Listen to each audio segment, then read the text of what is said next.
আসসালামু আলাইকুম শিক্ষার্থীরা, তোমরা সবাই কেমন আছো? আশা করছি তোমরা যে যেখানে আছো সুস্থ এবং ভালো আছো। তোমাদের সবাইকে স্বাগতম জানাচ্ছি আজকে হালকেস্টাইন এইচএসসি একাডেমিকের সমাজকর্ম দ্বিতীয় পত্রের দ্বিতীয় চ্যাপ্টার সমাজকর্মের শাখার দ্বিতীয় নম্বর লেকচারে। দেখো, এই সমাজকর্ম শাখার আমরা কিন্তু প্রথম লেকচারে বিভিন্ন শাখা সম্পর্কে কি আমরা আলোচনা করেছি। এখন আমরা আরও বিস্তারিত আলোচনা করি। চলো আমরা দেরি না করে শুরু করি। আমাদের এইবার হচ্ছে বিদ্যালয় সমাজকর্ম। আমরা কিন্তু তিনটা সমাজকর্ম নিয়ে অলরেডি আলোচনা করেছি। চিকিৎসা সমাজকর্ম, ক্লিনিক্যাল সমাজকর্ম, সাইকিয়াট্রিক সমাজকর্ম, এই তিনটা নিয়ে কি আমরা আলোচনা করেছি। আজকে আমাদের আলোচনা শুরু হবে বিদ্যালয় সমাজকর্ম নিয়ে। দেখো, আমরা কি যদি দেখি যে বিদ্যালয় আর সমাজকর্ম একদম নর্মাল, এটা বোঝাই যাচ্ছে যে বিদ্যালয়ে সমাজকর্মের যে জ্ঞান কৌশল তত্ত্ব ব্যবহার করা হয় কিসের জন্য? বিদ্যালয়ের পরিবেশ উন্নয়নের জন্য, তাকে বলা হয় বিদ্যালয় সমাজকর্ম। দেখো, বিদ্যালয় সমাজকর্ম একটি সহায়ক কার্যক্রম। স্কুল পরিবেশে সমাজকর্মের জ্ঞান ও দক্ষতা প্রয়োগ করে স্কুল কার্যক্রমকে অধিক ফলপ্রসূ করে তোলার লক্ষ্যে বিদ্যালয় সমাজকর্ম অনুশীলন করা হয়। দেখো, বিদ্যালয়ে আমরা যাই কি করতে? আমরা বিদ্যালয়ে যাই জ্ঞান অর্জন করতে। স্টুডেন্টরা বিদ্যালয়ে যায় যাতে তারা বিভিন্ন বিষয়ের উপর তাদের যে পাঠ্য বা বস্তুগত জ্ঞান আছে সে তাদের যাতে অর্জন করতে পারে। এখন এই জ্ঞান অর্জনের পথে অনেক সময় কি বিভিন্ন সমস্যার সৃষ্টি হয়, কিন্তু ওই সমস্যাগুলো সলভ করে যাতে স্টুডেন্টরা আরও ফলপ্রসূ একটা ফলাফল লাভ করতে পারে, এটার জন্য এই বিদ্যালয় সমাজকর্ম হেল্প করে থাকে। দেখো, বিদ্যালয় সমাজকর্মের ঐতিহাসিক পটভূমি। পেশাদার সমাজকর্মের বিকাশে মার্কিন যুক্তরাষ্ট্রের অবদান স্বীকৃত। আমরা কিন্তু সবাই জানি যে মার্কিন যুক্তরাষ্ট্র কি কি অবদান পালন করে। মার্কিন যুক্তরাষ্ট্রের অবদানের ফলেই কিন্তু আমরা চিকিৎসা সমাজকর্ম থেকে শুরু করে বিদ্যালয় সমাজকর্ম বলো, সাইকিয়াট্রিক সমাজকর্ম বলো, প্রত্যেকটা সমাজকর্ম কি মার্কিন যুক্তরাষ্ট্রের ইউএসের ভূমিকার ফলে, অগ্রণী ভূমিকার ফলে কি ব্যাপ্তি লাভ করেছে। তারই ধারাবাহিকতায় বিদ্যালয় সমাজকর্মের বিকাশে আমেরিকার অবদানই বেশি। মার্কিন যুক্তরাষ্ট্রে 1906 থেকে 7 সালে বোস্টন, হার্টফোর্ড এবং নিউ ইয়র্ক শহরে কমিউনিটি এজেন্সিগুলোর সহায়তায় প্রথম সমাজকর্ম প্রয়োগ শুরু হয়। কিসের? কমিউনিটির ভিত্তিক, যে ছোট্ট ছোট্ট এলাকা ভিত্তিক যে এজেন্সিগুলো আছে, ওই এজেন্সিগুলোর সহায়তায় 1906 থেকে 7 সালে, মানে 6-7 সালে 2 বছরের মাঝামাঝি সময় এবং 2 বছর ব্যাপ্তি নিউ ইয়র্ক, হার্টফোর্ড এবং বোস্টনের বিভিন্ন স্কুলে এই স্কুল সমাজকর্ম শুরু হয়। দেখো, প্রত্যেকটা সমাজকর্ম কি নিউ ইয়র্ক, হার্টফোর্ড, বোস্টন এই কয়েকটা এলাকা কেন্দ্রে কি শুরু হয়, মানে কি এইসব এলাকায় আগে অগ্রণী ভূমিকা পালন করছে, পায়োনিয়ারের মতো। 1914 সালে সরকারি স্কুল ব্যবস্থাপনায় নিয়মিত বাজেট হতে বিদ্যালয় সমাজকর্ম কার্যক্রমের জন্য অর্থ বরাদ্দ করতে হয়। অর্থ বরাদ্দ করা হয় কত সাল থেকে? অর্থ বরাদ্দ করা হয় নিয়মিত বাজেট থেকে 1914 সালে। নিয়মিত বাজেট মানে কি? বাজেট হচ্ছে যে সরকার এক বছর দেশ পরিচালনার জন্য কি পরিমাণ অর্থ ব্যয় করবে তার একটা আনুমানিক একটা হিসাব দেওয়া। এই হিসাবে স্কুল সমাজকর্ম বা বিদ্যালয় সমাজকর্মের জন্য একটা অ্যামাউন্ট রাখা হয়, অর্থাৎ সরকার থেকে এটা পরিচালনা করা হয় 1914 সাল থেকে। তোমাদের এটা মাথায় রাখতে হবে। 1945 সালে আমেরিকার national association of school social worker, national association of school social worker গঠিত হয়। এখন স্কুল সোশ্যাল ওয়ার্কারদের যে অ্যাসোসিয়েশন সেটা কবে গঠিত হয়? 1945 সালে। তারপরে 1955 সালে এটা NASWর সাথে সম্বন্ধিত হয়। এটাও পূর্বের টাইম মতো NASW যখন প্রতিষ্ঠিত হয় 1955 সালে, NASWর সাথে তারা যোগ দেয়। American national association of social workers বিদ্যালয় সমাজকর্মের উন্নয়নের লক্ষ্যে স্কুল সোশ্যাল ওয়ার্ক কাউন্সিল গঠন করেন। বিদ্যালয় সমাজকর্ম অনুশীলনের মান উন্নয়নের লক্ষ্যে স্কুল সোশ্যাল ওয়ার্ক কাউন্সিল কাজ করে যাচ্ছে। বিদ্যালয় সমাজকর্মের জ্ঞান ও দক্ষতা উন্নয়নে সোশ্যাল ওয়ার্ক ইন এডুকেশন নামক জার্নাল নিয়মিত প্রকাশিত হচ্ছে। কি? বিদ্যালয় সমাজকর্মের জ্ঞান দক্ষতা উন্নয়নের জন্য কি প্রকাশিত হচ্ছে? এই সোশ্যাল ওয়ার্ক ইন এডুকেশন। এখানে কিন্তু স্কুল না, কিন্তু এডুকেশন। তোমাদের মধ্যে আমরা গত পরীক্ষাগুলোতে, গত ব্যাচগুলোতে দেখেছি তোমরা কি করো, অপশনে কিন্তু কি সোশ্যাল ওয়ার্ক ইন স্কুল দিয়ে দিই আমরা এখানে, হ্যাঁ, কেউ চালাকি করে। কিন্তু তোমরা কিন্তু কি গণহারে প্রায় 90% স্টুডেন্টই স্কুল জায়গায় আসে, কিন্তু না, এটা কিন্তু স্কুল না, এডুকেশন। এই জিনিসটা তোমাদের অবশ্যই খেয়াল রাখতে হবে। ওদেরও আমরা বারবার বলেছি পড়ানোর সময়, কিন্তু ওরা আমাদের কথা শুনে নেই, বারবার একই ভুল করে। আমরা তোমাদের আবার বলছি, তোমরা এই ব্যাপারে কি থাকবে? সচেতন থাকবে। দেখো, ঐতিহাসিক পটভূমি আরেকটা হচ্ছে বিদ্যালয় সমাজকর্ম অনুশীলনে নিয়োজিত সমাজকর্মীদের শিক্ষাগত যোগ্যতা, দক্ষতা ও অনুশীলনের মান কঠোরভাবে নিয়ন্ত্রণের জন্য আমেরিকার জাতীয় সমাজকর্মী সমিতি স্কুল সমাজকর্মীদের বিশেষজ্ঞ প্রত্যয়নের জন্য school social work specialist credential নামক বিশেষ কর্মসূচি বাস্তবায়ন করছে। Council on social work education স্বীকৃত পাঠ্যক্রম অনুযায়ী যাদের সমাজকর্মে মাস্টার্স ডিগ্রি ও ন্যূনতম 2 বছর বা 3000 ঘন্টা তত্ত্বাবধানের অধীনে বিদ্যালয় সমাজকর্ম অনুশীলনের বাস্তব অভিজ্ঞতা রয়েছে তারাই শুধু বিদ্যালয় সমাজকর্ম বিশেষজ্ঞ প্রত্যয়নের আবেদন করতে পারবে। দেখো, আমাদের দেশে বিদ্যালয় সমাজকর্ম না থাকলেও বাইরের উন্নত দেশগুলোতে কি বিদ্যালয় সমাজকর্মী একটা বিশাল মাপের একটা পেশা। সে কিন্তু বিদ্যালয়ে খুব বড় একটা ভূমিকা পালন করে বিদ্যালয়ের পরিবেশ উন্নয়নে। এখন যে কেউ তার ওই পোস্টের জন্য আবেদন করতে পারবে না। কারা আবেদন করতে পারবে? যারা এই বিষয়ে একটা সুনির্দিষ্ট জ্ঞান লাভ করেছে, মাস্টার্স পাস করেছে বা ন্যূনতম 3000 ঘন্টা এই বিষয়ে তার অভিজ্ঞতা রয়েছে, তারাই এই বিষয়ে কি করতে পারবে? অ্যাপ্লাই করতে পারবে। বাংলাদেশে বিদ্যালয় সমাজকর্ম প্রবর্তন করা হয় 1966 সালে। বাংলাদেশে মানে কি তৎকালীন পাকিস্তানে বিদ্যালয় সমাজকর্ম প্রবর্তন করা হয় কত সালে? 1966 সালে। তৎকালীন পাকিস্তান আমলে 1969 সালে সমাজ কল্যাণ বিভাগ থেকে পরীক্ষামূলকভাবে ঢাকা ও চট্টগ্রামের 2টি স্কুলে সমাজকর্ম প্রকল্প গ্রহণ করা হয়। মানে 1969 সালে কি ঢাকা এবং চট্টগ্রামের 2টা স্কুলে পরীক্ষামূলকভাবে এটা শুরু হয়, পরীক্ষামূলকভাবে বিদ্যালয় সমাজকর্ম শুরু হয়। 1971 সালে আরো 8টি স্কুলে এই কর্মসূচি সম্প্রসারণ করা হয়। 69 সালে যেটা 2টা স্কুলে পরিচালিত হতো, 71-এ গিয়ে 2 বছর পরে গিয়ে ওইটা 8টা স্কুলে চলে যায়। এই কর্মসূচির সাফল্য আশানুরূপ না হওয়ায় 1984 সালে ফেব্রুয়ারি মাস থেকে সমাজ কল্যাণ অধিদপ্তর হতে বিদ্যালয় সমাজকর্ম বন্ধ করে দেওয়া হয়। এটা খুবই ইম্পর্টেন্ট যে বিদ্যালয় সমাজকর্মটা চলছে, এটা কি একটা সময় পরে পরীক্ষা নিরীক্ষার পরে দেখলো কি যে আসলে যেই উদ্দেশ্য নিয়ে, লক্ষ্য নিয়ে, টার্গেট নিয়ে এটা প্রতিষ্ঠা করা হচ্ছে ওই আশানুরূপ একটা রেজাল্ট পাচ্ছে না, যে স্টুডেন্টদের মধ্যে বা বিদ্যালয়ের পরিবেশে তেমন একটা প্রভাব বা পরিবর্তন আসছে না। এর ফলে এটাকে লস প্রজেক্ট হিসেবে বাংলাদেশে গণ্য করা হয়েছে এবং এই যে 1984 সালের ফেব্রুয়ারি মাস থেকে এটা একদম বন্ধ করে দেওয়া হয়েছে যে আপাতত আমাদের দেশে এটা দরকার নেই। তারপর আসো বিদ্যালয়ের মূল ধারণা হচ্ছে বিদ্যালয়ের মূল কার্যক্রমের সহায়ক কার্যক্রম হলো বিদ্যালয় সমাজকর্ম। এটা কিন্তু মূল কার্যক্রম না, এটা হচ্ছে সহায়ক কার্যক্রম। স্কুল পরিবেশের সঙ্গে সন্তোষজনক সামঞ্জস্য বিদ্যালয়ে শিক্ষার্থীদের সহায়তা করাই বিদ্যালয় সমাজকর্মের মূল লক্ষ্য। বিদ্যালয় সমাজকর্মের মূল লক্ষ্য কি? যে স্কুলের বা বিদ্যালয়ের যে পরিবেশ রয়েছে ওই পরিবেশের সাথে শিক্ষার্থীদের খাপ খাইয়ে নেওয়া বা সমন্বয় সাধন করা বা সামঞ্জস্য বিধান করা। কারণ কি আমরা কিন্তু দেখা যায় যে আমাদের অনেক মানুষ বিশেষ করে যারা মাদ্রাসায় পড়ে তারা মাদ্রাসায় যেতে চায় না, আবার যখন আমরা বাচ্চা থাকি বাচ্চারা স্কুলে যেতে চায় না, তারা স্কুলে বিভিন্ন সমস্যার সম্মুখীন হয়। এখন বাচ্চারা যাতে স্কুলের পরিবেশটাকে তারা উপভোগ করতে পারে, স্কুলের পরিবেশটা যাতে তাদের জন্য যথোপযুক্ত হয় এবং তারা যাতে স্কুলের সব কিছুর সাথে নিজেকে খাপ খাইয়ে নিতে পারে, তারা যাতে এটা নিজের একটা প্রতিষ্ঠান মনে করে, এই সকল বিষয়ের দিকে কারা খেয়াল রাখে? বিদ্যালয়ের সমাজকর্মীরা।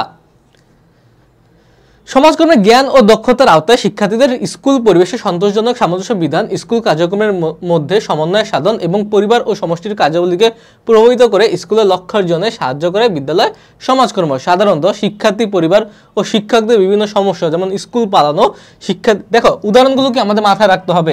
শিক্ষার্থীদের আগ্রাসী আচার আচরণ, শিক্ষার্থীর পারস্পরিক বিদ্বেষমূলক মনোভাব, বিশেষ ধরনের দৈহিক, আবেগীয় এবং আর্থিক সমস্যা সমাধানে সমাজকর্মী শিক্ষার্থীকে সাহায্য করে। দেখো বিদ্যালয়ে কি হয়, আমাদের দেশে বিদ্যালয়ে আমরা যাই, বিদ্যালয়ে অনেক সময় শিক্ষকদের বিভিন্ন সমস্যা থাকে, সমস্যার পাশাপাশি স্টুডেন্টরা স্কুল পালায়, তারপর স্টুডেন্ট নিজেদের মধ্যে ঝগড়া হয়, এটা চুরি করে ওইটা চুরি করে, মারামারি হয়। এই যে সমস্যাগুলো সমাধান করার কে? বিদ্যালয়ের সমাজকর্মী। সে কি করে যে যদি শিক্ষকরা কোনো সমস্যার সম্মুখীন হয় তখন শিক্ষকদের অনেক উপদেশ যে আপনারা এটা করতে পারেন। তারপরে আবার যে শিক্ষার্থীরা আছে, শিক্ষার্থীরা পার্সোনাল এবং বিদ্যালয়ের লাইফে যেসব সমস্যা হয় এগুলো একদম নির্ভয় তারা বিদ্যালয় সমাজকর্মীর সাথে শেয়ার করে। এখন বিদ্যালয় সমাজকর্মী যেহেতু একটা প্রফেশনাল ব্যক্তি, সে পুরো ব্যাপারটা অ্যানালাইসিস করে একটা সুষ্ঠু একটা সমাধান দেওয়ার চেষ্টা করে। এর ফলে কি হয় যে তারা বিদ্যালয়ের কার্যক্রমে আরো অ্যাক্টিভলি অংশগ্রহণ করতে পারে। তাছাড়া যদি কোনো স্টুডেন্ট পার্সোনাল সমস্যা থাকে, সাপোজ সে তার টিউশন ফি দিতে পারতেছে না, এই ক্ষেত্রে সে বিদ্যালয় সমাজকর্মীর সাথে বলবে যে দেখেন আমি তো টিউশন ফি দিতে পারতেছি না, এই কারণে আমার মন মানসিকতা খুব খারাপ, আমি আমার দৈনিক যে লেখাপড়া ওইটাও করতে পারতেছি না টেনশনে। তখন বিদ্যালয় সমাজকর্মী স্কুল কর্তৃপক্ষের সাথে বা অন্য কোনো একটা অল্টারনেটিভ একটা ব্যবস্থা করে থাকে। দেখো স্কুল সমাজকর্মের সংজ্ঞা দিতে গিয়ে আর.এ. স্কিডমোর এবং এম.জি. থ্যাকারি বলেছেন যে যেসব সামাজিক ও আবেগীয় সমস্যা স্কুল পরিবেশের সঙ্গে শিশুর সামঞ্জস্য বিধানে বাধা সৃষ্টি করে সেগুলো মোকাবেলা সেবা প্রদান করে বিদ্যালয় সমাজকর্ম। মানে কি, যেই সামাজিক এবং আবেগীয় সমস্যাগুলো একটা শিক্ষার্থীর যে বিদ্যালয়ে তার শিক্ষা গ্রহণের রাস্তায় প্রতিবন্ধকতা সৃষ্টি করে, এই প্রতিবন্ধকগুলো সমাধানের চেষ্টা করে কে? বিদ্যালয় বা স্কুল সমাজকর্ম। বিদ্যালয় সমাজকর্ম হচ্ছে এমন এক সেবামূলক কার্যক্রম যা সামাজিক ও পারিপার্শ্বিক অবস্থার প্রভাবে সেসব ব্যক্তির স্কুল পরিবেশে খাপ খাওয়াতে ব্যর্থ হয়, যারা স্কুল পরিবেশের সাথে নিজেকে খাপ খাইয়ে নিতে ব্যর্থ হয়ে যায়, প্রদত্ত সুযোগ সুবিধা থেকে বঞ্চিত, তাদেরকে সহায়তা প্রদানের লক্ষ্যে চালু করা হয়, যাতে স্টুডেন্টরা স্কুলে আরো সুন্দরভাবে আরো অ্যাক্টিভলি কি করতে পারে? অংশগ্রহণ করতে পারে, খাপ খাইয়ে নিতে পারে। শিক্ষা, বিদ্যালয় সমাজকর্মের গুরুত্ব। শিক্ষা হলো মানব সম্পদের উন্নয়নের সর্বোত্তম কৌশল। মানব সম্পদ উন্নয়নের সর্বোত্তম কৌশল কি? শিক্ষা। দেখো, একটা মানুষ যখন জন্মগ্রহণ করে সে পরিবার থেকে যা শিক্ষা পায়, তার বাইরে যারা যা শিক্ষা তারা অর্জন করে, প্রত্যেকটা বিষয়টা কিন্তু প্রায় 99% কি এই স্কুল থেকেই তারা লাভ করে থাকে। সুতরাং স্কুলের গুরুত্বপূর্ণ বা বিদ্যালয়ের গুরুত্ব কিন্তু আমরা কিন্তু অলরেডি জানি, যেহেতু আমরা একটা বিদ্যালয়ে একটা বিশাল একটা টাইম পার করে এসেছি। আমাদের যে আচরণগত যে পরিবর্তন এবং যে জ্ঞান অর্জন, দুইটা ক্ষেত্রে কি বিদ্যালয় আমাদের হেল্প করেছে। মানুষের সুপ্ত প্রতিভা এবং সৃজনশীল ক্ষমতা বিকাশে সহায়তা করাই শিক্ষার মূল উদ্দেশ্য। সুপ্ত মানে কি? লুকায়িত প্রতিভা। প্রত্যেকটা মানুষের মধ্যে একটা হিডেন ট্যালেন্ট থাকে, এই ট্যালেন্টটা ভিতর থেকে বের করে আসার জন্য কে সাহায্য করে? শিক্ষা। তারপর সৃজনশীল ক্ষমতা বৃদ্ধি করে কে? শিক্ষা। বিদ্যালয় পরিবেশে শিক্ষার উদ্দেশ্যে বাস্তবায়নে সমাজকর্মের শিক্ষার্থীদের এক্সটেন্ডেড আর্ম বা প্রসারিত হস্ত হিসেবে বিবেচিত। খুবই গুরুত্বপূর্ণ এমসিকিউ এবং ক নম্বর প্রশ্ন। বিদ্যালয় পরিবেশে শিক্ষার উদ্দেশ্য বাস্তবায়নে, বিদ্যালয়ের যে একটা শিক্ষার লাভ দেওয়া যে উদ্দেশ্য থাকে, এই উদ্দেশ্যটা বাস্তবায়নের জন্য সমাজকর্মীরা শিক্ষার্থীদের এক্সটেন্ডেড আর্ম বা প্রসারিত হস্ত হিসেবে বিবেচিত। সমাজকর্মীরা কি হিসেবে? বিদ্যালয় সমাজকর্মীরা কি হিসেবে বিবেচিত? প্রসারিত আর্ম বা প্রসারিত হস্ত হিসেবে, এক্সটেন্ডেড আর্ম বা প্রসারিত হস্ত হিসেবে। মানে কি, একটা এক্সট্রা একটা হাত শিক্ষার্থীদের কাছে সমাজকর্মীরা, মানে শিক্ষার্থীদের পক্ষে কথাবার্তা বা শিক্ষার্থীদের সুবিধা দেওয়া সকল কাজ সমাজকর্মীরা করে বলে এটা হচ্ছে সমাজকর্মীদের, বিদ্যালয় সমাজকর্মীদের বলা হয় এক্সটেন্ডেড আর্ম। এটা হচ্ছে ক নম্বর এমসিকিউ প্লাস ক নম্বর প্লাস খ নম্বর কি এটা এসে থাকে। শিক্ষার উদ্দেশ্য অর্জনে বিদ্যালয় সমাজকর্মের গুরুত্ব প্রসঙ্গে আর.এ. স্কিডমোর এবং এম.জি. থ্যাকারি কি বলেছে? বিদ্যালয় পরিবেশে সমাজকর্ম অনুশীলনের গুরুত্ব ও তাৎপর্য উল্লেখযোগ্য কতগুলো দিক সংক্ষেপে আলোচনা করা হলো। তিনি ইংলিশে একটা কথা বলছে যে school social workers are an extended arm. এই এক্সটেন্ডেড আর্ম কে বলেছে? স্কিডমোর আর থ্যাকারি অফ দ্য এডুকেটর কারা? শিক্ষার্থীরা। ইন ফুলফিলিং এডুকেশনাল অবজেক্ট মানে কি? উদ্দেশ্য। দেখো, স্কুল পরিবেশের সমস্যাগ্রস্ত শিক্ষার্থীদের সমস্যা নিয়ে শিক্ষার্থী এবং তার পরিবারের সঙ্গে ব্যক্তিগত ও দলীয় কাউন্সিলিং সেবা, কাউন্সিলিং মানে কি? উপদেশ দেওয়া, কাউন্সিলিং সেবা প্রদানে সমাজকর্মীরা গুরুত্বপূর্ণ ভূমিকা পালন করে। দেখো, স্কুল পরিবেশে শিক্ষার্থীরা যদি কোনো সমস্যার সম্মুখীন হয়, শুরুতে সমাজকর্মী কি করে? আগে শিক্ষার্থীর সাথে কথা বলে বোঝার চেষ্টা করে আসলে সমস্যাটা কোথায়। যদি প্রয়োজন পড়ে তখন শিক্ষার্থীর পরিবারের সাথেও কি কথা বলা হয়। যখন অনেক সময় দেখা যায় কি যে পরিবারে কোনো সমস্যা থাকে, ওই সমস্যাটার প্রভাবে শিক্ষার্থী স্কুলের কার্যক্রমে অংশগ্রহণ করতে পারছে না, তখন কিন্তু কি সমাজকর্মী পরিবারের সদস্যদের ডাক দিয়ে পরিবারের সমস্যাগুলো সলভ করার চেষ্টা করে। এগুলো কিন্তু সমাজকর্মীর গুরুত্ব, এগুলো কিন্তু ঘ নাম্বার প্রশ্নে অ্যান্সার করতে হবে। অনেক সময় দেখা যায় শিক্ষার্থী যেই পরিবেশে বসবাস করে, অর্থাৎ শিক্ষার্থী গৃহ, স্কুল ও কমিউনিটিতে এমন অনেক সমস্যা রয়েছে যেগুলো শিক্ষার্থী স্কুলে খাপ খাওয়াতে নেতিবাচক প্রভাব বিস্তার করে। এসব সমস্যা মোকাবেলায় বিদ্যালয় সমাজকর্মী সাহায্য করে থাকে। এটা কিন্তু একটু আগে আমি বলেছি যে স্কুলের বাইরের পরিবেশের সাথেও যদি কোনো সমস্যা থাকে এবং সমস্যার সাথে কারণে যদি তার শিক্ষা কার্যক্রম ব্যাহত হয়, ওই সমস্যাগুলো ইরাডিকেট করতে কিন্তু বিদ্যালয় সমাজকর্মী সাহায্য করে। তারপর দেখো, সমস্যাগ্রস্ত এবং প্রতিবন্ধী শিক্ষার্থীদের বিকাশ এবং সামাজিক পরিবেশগত তথ্যাদি সংগ্রহের ক্ষেত্রে সমাজকর্মীরা কার্যকর ভূমিকা পালন করেন। শিক্ষার্থীরা যাতে শিক্ষার সুযোগ সুবিধা সর্বোচ্চ পর্যায়ে ব্যবহারে সক্ষম হয়, সেজন্য বিদ্যালয় সমাজকর্মীরা বাস্তব তথ্যের ভিত্তিতে সাহায্য কার্যক্রম পরিচালনা করেন। দেখো, অনেক সময় কি হচ্ছে, যারা একটু পিছিয়ে আছে, যারা একটু স্বাভাবিক শিশুদের মতো আচরণ করে না, তাদেরও কিন্তু শিক্ষার অধিকার লাভ করার শিক্ষা লাভ করার অধিকার রয়েছে। এখন এই শিক্ষা লাভ করার অধিকারের ক্ষেত্রে তাদের অনেক সমস্যার সম্মুখীন হতে হয়। এই সমস্যাগুলো যাতে না থাকে বা সমস্যাগুলো উতরায় উঠতে বিদ্যালয় সমাজকর্মী তাদের হেল্প করে। এখানে কিন্তু অপশনে কি তোমরা দিবা যে প্রতিবন্ধীদের যে সামাজিক বা বিদ্যালয় পরিবেশে যে সমস্যাগুলো ফেস করে ওই সমস্যাগুলো সলভ করার ক্ষেত্রে বিদ্যালয় সমাজকর্মী সাহায্য করে। তারপরে বিদ্যালয় সমাজকর্ম অনুশীলনে নিয়োজিত সমাজকর্মীরা স্কুল এবং সামাজিক এজেন্সির মধ্যে সংযোগকারী ভূমিকা পালন করেন। মানে সামাজিক এজেন্সিগুলো কি বিভিন্ন কি করে সহযোগিতামূলক কার্যক্রম পরিচালনা করে। এখন সহযোগিতামূলক কার্যক্রমগুলো স্কুলে কিভাবে পরিচালিত হয়? এই বিদ্যালয় সমাজকর্মীর মাধ্যমে। শিক্ষার্থী এবং তাদের পরিবার যেসব সামাজিক এজেন্সি থেকে সেবা লাভ করে বিদ্যালয় সমাজকর্মী সেগুলোর সঙ্গে সংযোগ স্থাপনে সহায়তা করেন। স্কুল এবং শিক্ষা কার্যক্রমের উদ্দেশ্য অর্জনে সামাজিক এজেন্সিগুলোর সেবা লাভে সহায়তা করে বিদ্যালয় সমাজকর্ম। বিদ্যালয় সমাজকর্ম কি করে? যে সামাজিক এজেন্সিগুলোর যে বিভিন্ন সেবা প্রদান আছে ওই সেবা প্রদানেও সহায়তা করে থাকে। বাংলাদেশের মতো জনবহুল অনুন্নত দেশে অর্থনৈতিক ও সামাজিক অবস্থার পরিপ্রেক্ষিতে শিক্ষার্থীদের শিক্ষার দায়িত্ব স্কুল শিক্ষকের উপর ছেড়ে দেওয়া হয়। দুর্বল, অমনোযোগী ও কম মেধাসম্পন্ন শিক্ষার্থীদের যথাযথ যত্ন নেওয়া শিক্ষক, অভিভাবক কারো পক্ষে সম্ভব নয়। স্কুল পরিবেশে এরূপ সমস্যার সমাধানে বিদ্যালয় সমাজকর্মের গুরুত্ব রয়েছে। যে বাংলাদেশে কি হয় যে বাবা মা স্কুলে সন্তানকে পাঠিয়ে দিচ্ছে, এর মানে কি বাবা মা এখন নিশ্চিত বাবা মা মনে করে কি যে স্কুলের শিক্ষকরা বাদ বাকি সবকিছু দেখবে। কিন্তু এখন শিক্ষক কি লেখাপড়া করাবে, ক্লাস নেবে, নাকি ওই শিক্ষার্থীর পার্সোনাল প্রবলেমগুলো সলভ করবে, না শিক্ষার্থীর পরিবারের প্রবলেম সলভ করবে? একটা শিক্ষকের পক্ষে কি এত কিছু দিক দেখা কিন্তু সম্ভব না। তাও আমাদের সমাজে কিছু ভালো ভালো শিক্ষক আছে, তারা চেষ্টা করে শিক্ষার্থীদের সাথে একটা বন্ধুত্বমূলক সম্পর্ক স্থাপনের মাধ্যমে তাদের পার্সোনাল সমস্যা সলভ করার, কিন্তু এর সংখ্যা খুবই কম। কিন্তু যদি বিদ্যালয় সমাজকর্ম চালু থাকতো তাহলে একটা আলাদা একটা ডিভিশন বা বিভাগই থাকতো বা শাখাই থাকতো স্কুলের, যারা শিক্ষার্থীদের সমস্যা নিয়ে কাজ করবে। এখন বাংলাদেশে কি শিক্ষার্থীদের সমস্যা সমাধানের জন্য কি বিদ্যালয় সমাজকর্মীর গুরুত্ব রয়েছে কি রয়েছে না তোমরা একটু মূল্যায়ন করো নিজে নিজে। দেখো, স্কুলের পরিবেশে শিক্ষার্থীদের খাপ খাওয়ানো, স্কুলের বিভিন্ন কার্যক্রমের মধ্যে সমন্বয় সাধন, শিক্ষার্থীদের পরিবার ও কমিউনিটির কার্যাবলীকে প্রভাবিত করে শিক্ষার উদ্দেশ্য অর্জনে বিদ্যালয় সমাজকর্ম গুরুত্বপূর্ণ অবদান রাখতে পারে। স্কুল পরিবেশে শিক্ষার্থীদের নেতিবাচক আচরণ যেমন স্কুল পালানো, পরস্পরের প্রতি আগ্রাসী মানে কি অন্যের প্রতি একটা হিংসাত্মক মনোভাব রাখা, অন্যের সাথে ঝগড়া করার একটা মনোভাব রাখা ও বিদ্বেষমূলক মনোভাব, বিভিন্ন ধরনের দৈহিক, আবেগীয়, অর্থনৈতিক বা সামাজিক সমস্যা সমাধানে বিদ্যালয় সমাজকর্মীরা সাহায্য করেন। যেসব সামাজিক ও আবেগীয় সমস্যা শিক্ষার্থীকে স্কুল পরিবেশের সঙ্গে খাপ খাওয়াতে বাধা সৃষ্টি করে সেগুলো মোকাবেলায় সাহায্য করে বিদ্যালয় সমাজকর্ম। মানে কি বিদ্যালয়ে শিক্ষার্থীর কোনো সমস্যা হলেই ওই সমস্যাটা সলভ করার চেষ্টা কারা করে? এই বিদ্যালয় সমাজকর্ম। বিদ্যালয় সমাজকর্মীর ভূমিকার সঙ্গে শিক্ষক, মনোবিজ্ঞানী, প্রতিবন্ধী শিক্ষার্থীদের জন্য নিয়োগকৃত রিসোর্স টিচার, স্কুল ব্যবস্থাপক সহ স্কুল সংশ্লিষ্ট অন্যান্য সম্পৃক্ত স্কুলের লক্ষ্যার্জনে এদের কাজের মধ্যে সমন্বয় সাধনে বিদ্যালয় সমাজকর্ম প্রয়োগ করা হয়। দেখো, সাপোজ ধরে নিলাম যে শিক্ষার্থীরা ঠিক আছে কিন্তু টিচাররা ঠিক নাই, তাহলে কি হবে?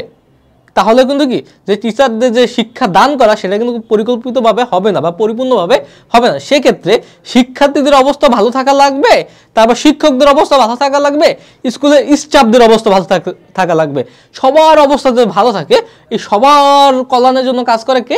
বিদ্যালয় সমাজকর্ম। এটা শুধুমাত্র শিক্ষার্থীদের না, তা না, বিদ্যালয় সবার কল্যাণের ক্ষেত্রে বা কল্যাণ সাধনে কাজ করে কে? এই বিদ্যালয় সমাজকর্ম। স্কুলের পাঠ্যক্রম এবং কর্মসূচি পরিকল্পনা প্রণয়নে বিদ্যালয় সমাজকর্মী ভূমিকা পালন করতে পারেন।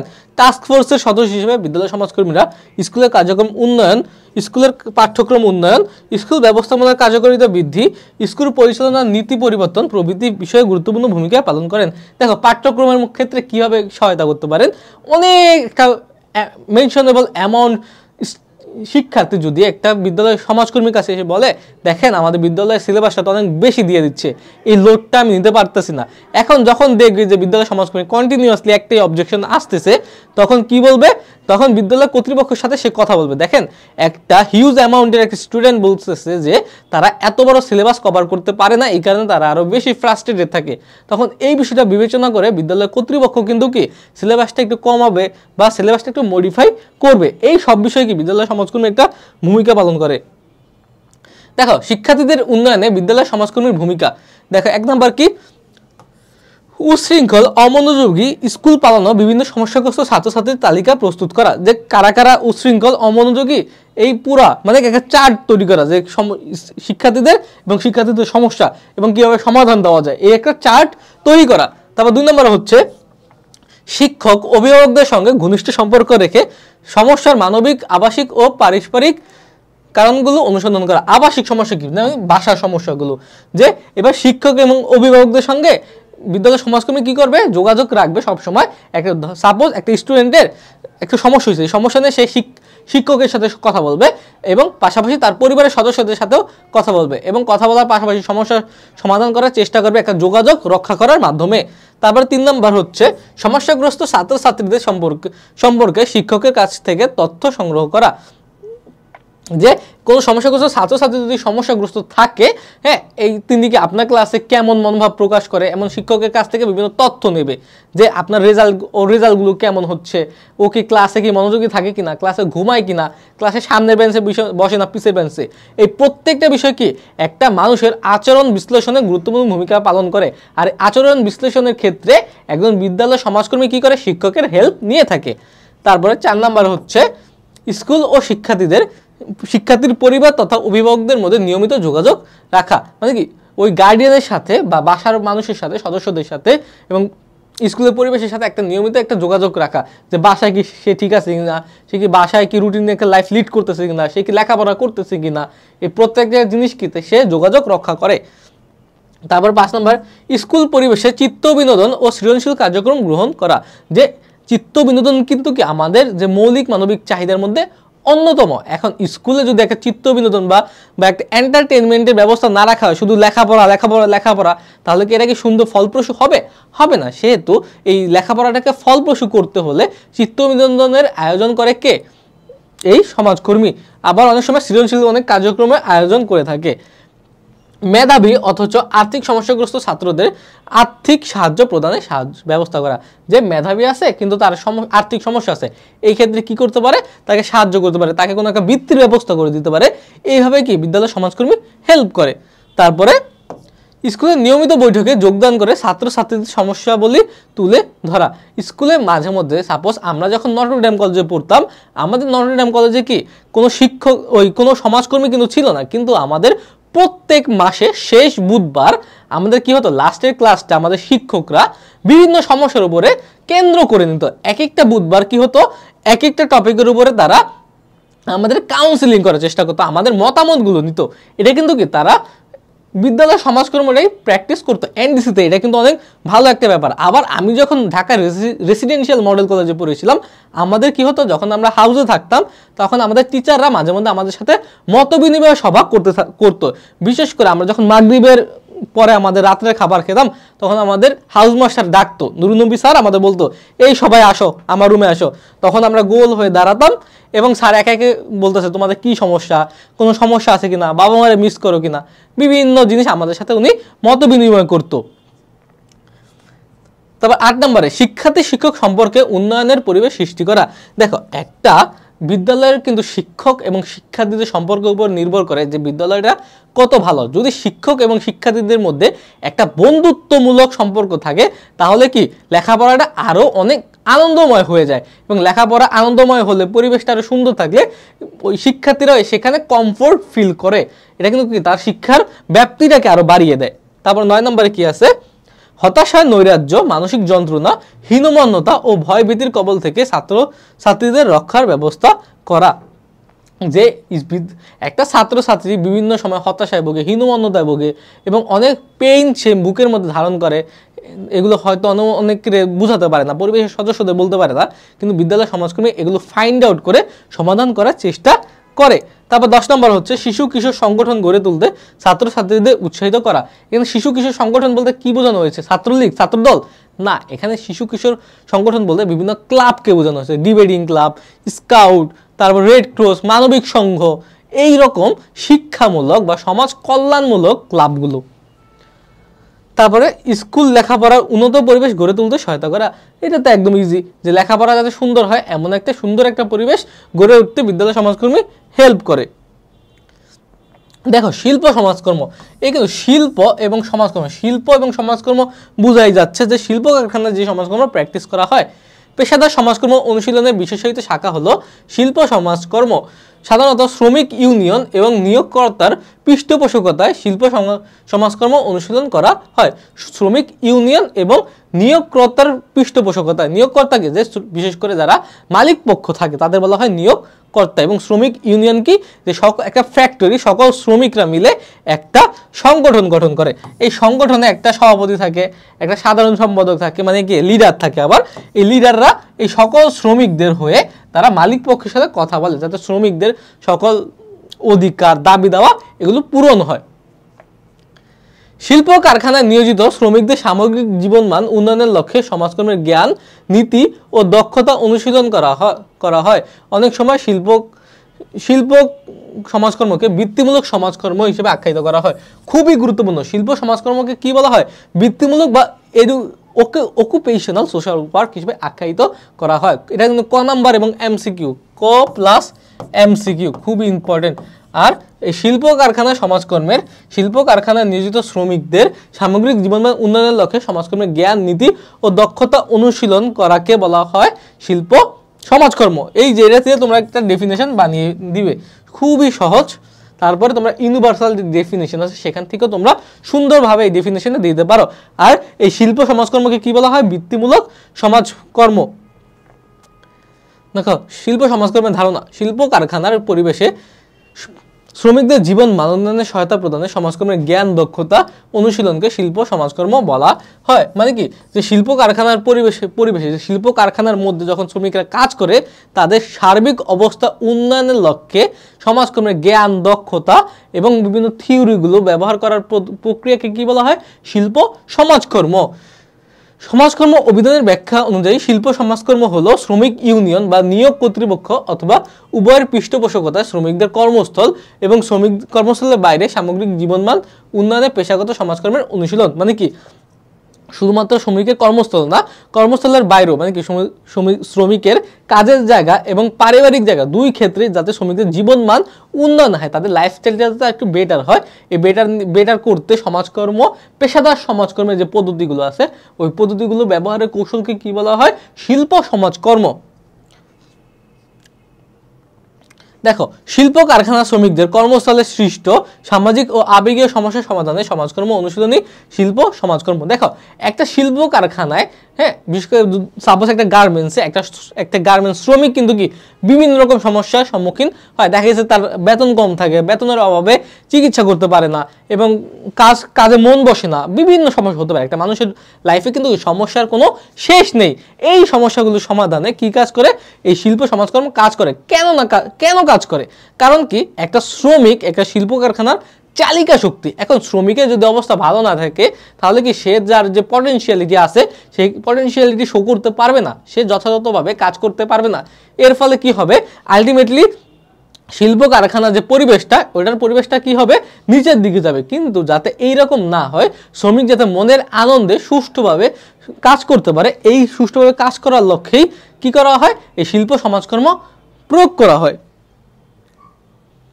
দেখো কর্মস্থলে পেশাগত মানবিক সেবা প্রদানের মাধ্যমে মানবিক ও সামাজিক চাহিদা পূরণে শ্রমিকদের সাহায্য করা শিল্প সমাজকর্মের মূল লক্ষ্য। যে কর্মস্থলে কি করা হয়? মানবিক ও সামাজিক চাহিদা যাতে পূরণ হয়, এই পূরণ করার জন্য শিল্প সমাজকর্ম মেইনলি কাজ করে।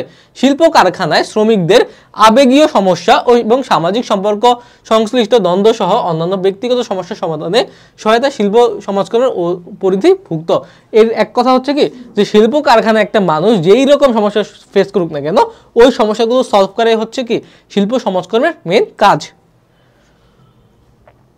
সমাজকর্ম বিশেষজ্ঞদের নিয়োগের মাধ্যমে শিল্প শ্রমিকদের চাহিদা, শ্রমিক ইউনিয়ন এবং বৃহৎ সংগঠনের লক্ষ্যের জন্য সহায়তা প্রদানে শিল্প সমাজকর্ম। দেখো এখন কি করে, প্রত্যেকটা শিল্পে বা শিল্প কারখানায় একটা করে বা একাধিক সমাজকর্মী যারা সমাজকর্মের উপর বিশেষ জ্ঞান সম্পন্ন এবং দক্ষতা সম্পন্ন তাদের নিয়োগ দেওয়া হয়। কেন নিয়োগ দেওয়া হয়? যাতে শ্রমিক এবং মালিক পক্ষের মধ্যে একটা সুন্দর একটা কি আস্থাভাজন একটা সম্পর্ক থাকে, তাদের পার্সোনাল লাইফ এবং শিল্প প্রতিষ্ঠানের বাইরের যে লাইফটা আছে এবং ভিতরের লাইফটা আছে, সব লাইফে কি তাদের যাতে জীবনমানটা বজায় থাকে, তাদের অধিকারগুলো কি যাতে ক্ষুণ্ণ না হয়, এই সকল বিষয় দেখাশোনা করবে এই শিল্প সমাজকর্মী। এই জন্যই তাদের নিয়োগ দেওয়া হয়। শিল্প সমাজকর্ম অনুশীলনে নিয়োজিত সমাজকর্মীরা যেসব ক্ষেত্রে গুরুত্বপূর্ণ ভূমিকা পালন করে সেগুলোর মধ্যে কাউন্সিলিং, সহায়ক দল গঠন, তারপর বস্তুগত বা বাস্তব সেবা, ভোক্তাদের জন্য অ্যাডভোকেসি সেবা, তারপর বাস্তবিত কমিউনিটি সেবার সঙ্গে শ্রমিকদের সম্পৃক্তকরণ, শ্রমিক ইউনিয়ন প্রতিনিধি এবং ব্যবস্থাপনার সঙ্গে সংশ্লিষ্ট ব্যক্তিদের প্রশিক্ষণ ও উন্নয়ন, শ্রমিক ইউনিয়ন এবং শিল্প কারখানার নীতি নির্ধারক এবং সিদ্ধান্ত গ্রহণকারীদের পরামর্শ সেবা ইত্যাদি। দেখো বিভিন্ন কাজ করে থাকে। এখানে কাউন্সিলিংটা কি? কাউন্সিলিং মনে হচ্ছে যে উপদেশ দেওয়া, যে একটা ব্যক্তি হচ্ছে সমাজকর্মী, সাপোজ এই সমাজকর্মীর সাথে একটা সমস্যাগ্রস্ত ব্যক্তি আসলো, এই ব্যক্তি এসে তার কাছে সমাজকর্মীর কাছে সাহায্য চাইলো, এই সমাজকর্মী তখন কি করলো, বিভিন্ন তার সমস্যাগুলো শুনে একটা সলিউশন দিল। এই সলিউশন দিল, এই জিনিসটা হচ্ছে কাউন্সিলিং। আমরা কিন্তু অনেক সময় বন্ধুর সাথে কাউন্সিলিং করি, তারপর পিতামাতার সাথে কাউন্সিলিং করি, আমরাও কিন্তু কি সবাই কম বেশি সবাই কাউন্সিলিংয়ের সাথে যুক্ত আছে। আবার অনেক সময় কি করি, যে একটা বন্ধু যদি ডিপ্রেস থাকে, ওই বন্ধুরে আমরা বিভিন্ন সাহস দিই, মনোবল দিই, সাহস দিই, তারপর উপদেশ দিই। এই পুরো ব্যাপারটা হচ্ছে কি কাউন্সিলিং। শিল্প সমাজকর্ম অনুশীলনে সমাজকর্মের সবগুলো পদ্ধতি, যেমন ব্যক্তি সমাজকর্ম, দল সমাজকর্ম, সমষ্টি সমাজকর্ম, সমাজকর্ম গবেষণা, সমাজকর্ম প্রশাসন প্রয়োগের সুযোগ রয়েছে। শিল্প কারখানায় বেশিরভাগ ক্ষেত্রে ব্যক্তিগত বা পারিবারিক পর্যায়ে সরাসরি সমাজকর্ম সেবা প্রদান করা হয়, একদম সরাসরি প্রদান করা হয়। কারণ কি, এখানে কোনো ইনডিরেক্ট থাকে না, একদম ফেস টু ফেস সমাজকর্মী এবং শিল্প শ্রমিক বা শিল্প মালিক পক্ষের মধ্যে একটা ফেস টু ফেস কথা হয়ে থাকে। শিল্প কারখানার শ্রমিকদের ব্যক্তিগত সমস্যা যেমন মাদকাসক্তি, হতাশা, হীনমন্যতাবোধ, বৈবাহিক এবং পারিবারিক সমস্যা, শিশু বিকৃত মানে কি চাইল্ড অ্যাবিউজ ব্যবহার প্রভৃতি বিচিত্র ধরনের সমস্যা মোকাবেলায় শিল্প সমাজকর্মে ব্যক্তি সমাজকর্ম পদ্ধতি প্রয়োগ করা হয়। ব্যক্তি সমাজকর্ম কি ব্যক্তি কেন্দ্রিক। একটা শিল্প কারখানা যারা কাজ করে তারাও তো ব্যক্তি, ঠিক না? এখন ওই ব্যক্তিদের লাইফে বিভিন্ন সমস্যা থাকতে পারে, ওই সমস্যাগুলো তারা হেল্প করে ওই শিল্প সমাজকর্মীরা কি সমাধান করার চেষ্টা করে। সুতরাং এরা কিন্তু একই সাথে শিল্প সমাজকর্ম হয়ে গেল, আবার ব্যক্তি কেন্দ্রিক সমাজকর্ম হয়ে গেল। আবার কি হয় যে ওই শিল্প সমাজকর্ম বা শিল্প প্রতিষ্ঠানের এক দল লোক, সাপোজ মার্কেটিং বিভাগের একটা দল লোক আসলো সমাজকর্মীর কাছে, যে আমরা গ্রুপ, আমাদের এই দলটি এই সমস্যা ফেস করছি, তখন কিন্তু কি, তখন এই সমাজকর্মী তাদের কথা শুনে একটা সমাধান দিবে যে আপনারা এই কাজগুলো করতে পারেন। এখানে কিন্তু একটা দলের হেল্প করা হলো। এটা কিন্তু একই সাথে শিল্প সমাজকর্ম চর্চা এবং দল সমাজকর্ম দুইটাই হয়ে গেল। এই জিনিসটা এখানে বোঝানো হয়েছে। তারপর দেখো, শিল্প প্রতিষ্ঠানে কর্মরতদের মধ্যে অভিন্ন সাধারণ সমস্যাগ্রস্ত ব্যক্তিদের নিয়ে 8 থেকে 12 জনের দল গঠন করে সমস্যা সমাধানে সমাজকর্মীরা সাহায্য করেন। যেমন মাদকাসক্ত শ্রমিকদের বিভিন্ন সমস্যা মোকাবেলায় চিকিৎসা দল গঠন করে সমাজকর্মীরা সমস্যা সমাধানে সাহায্য করেন। দেখো কি হয়, আবার মাদকাসক্ত বা সিগারেট কিন্তু অনেক লোক খায়। সমাজকর্মীরা কি করলো, যে যারা সিগারেট খায় তাদের নিয়ে একটা দল গঠন করলো, যে হ্যাঁ আপনারা সিগারেট খান, আসেন আমরা একটা উপদেশ দেবো বা আপনাদের একটা সমাধানের চেষ্টা করব। এইভাবে তারা কিন্তু কি এই শিল্প সমাজকর্মগুলো প্র্যাকটিস করে থাকে। আবার দেখো, অন্যদিকে অভিন্ন সাধারণ সমস্যাগ্রস্ত 5 অথবা 6টি শিল্প শ্রমিক দম্পতিদের নিয়ে দল গঠন করে সমস্যা সমাধানে সমাজকর্মীরা সাহায্য করে।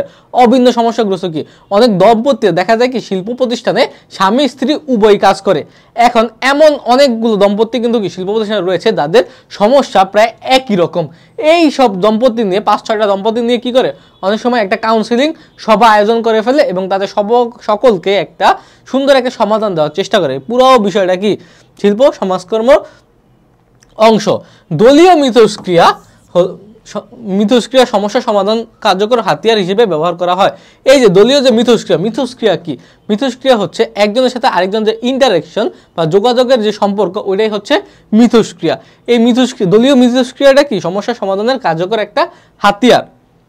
নিজেদের সমস্যা উপলব্ধি এবং মানবীয় সম্পর্ক উন্নয়নে দলীয় মিথস্ক্রিয়া পরিচালনার গুরুত্ব অপরিসীম।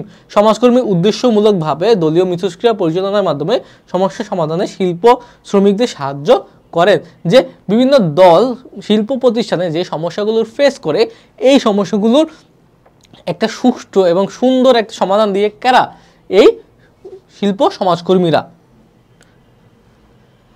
শিল্প সমাজকর্মে সংশ্লিষ্ট সংগঠন পদ্ধতি প্রয়োগের মাধ্যমে শিল্প শ্রমিক এবং ব্যবস্থাপকদের সমষ্টি সম্পদ ব্যবহারে সাহায্য করা হয়।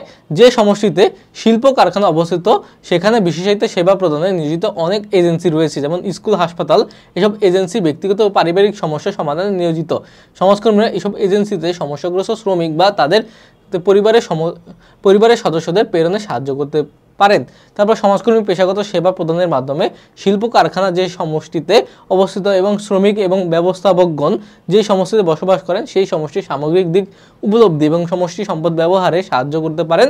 শিল্প ব্যবস্থাপকদের বিভিন্ন সমষ্টির সমস্যা, আইন এবং অন্যান্য কার্যক্রম সম্পর্কে তথা প্রদানে সমাজকর্মী সহায়তা করেন। দেখো এখানে মেনলি কি বলা হয়েছে যে যদি এই শিল্প প্রতিষ্ঠানে কেউ অসুস্থ হয়ে পড়ে এবং কারো যদি কোনো আইনি সহায়তা দরকার হয়, মানে কি লাইফের যেই কোনো সমস্যা, এই প্রত্যেকটা সমস্যা একটা লিগ্যাল একটা স্টেপের মাধ্যমে সমাধান করার চেষ্টা করে কে? এই শিল্পী সমাজকর্মী। অর্থাৎ যে শিল্প প্রতিষ্ঠানে অন্তর্ভুক্ত সকল ব্যক্তির যাবতীয় সকল রকম সমস্যার সমাধান কে দিয়ে থাকে? একটা সুন্দর একটা সমস্যার সমাধান বা একটা উপদেশ দিয়ে থাকে এই শিল্প সমাজকর্মী। এটাই হচ্ছে এই পৃষ্ঠার মেন কথা।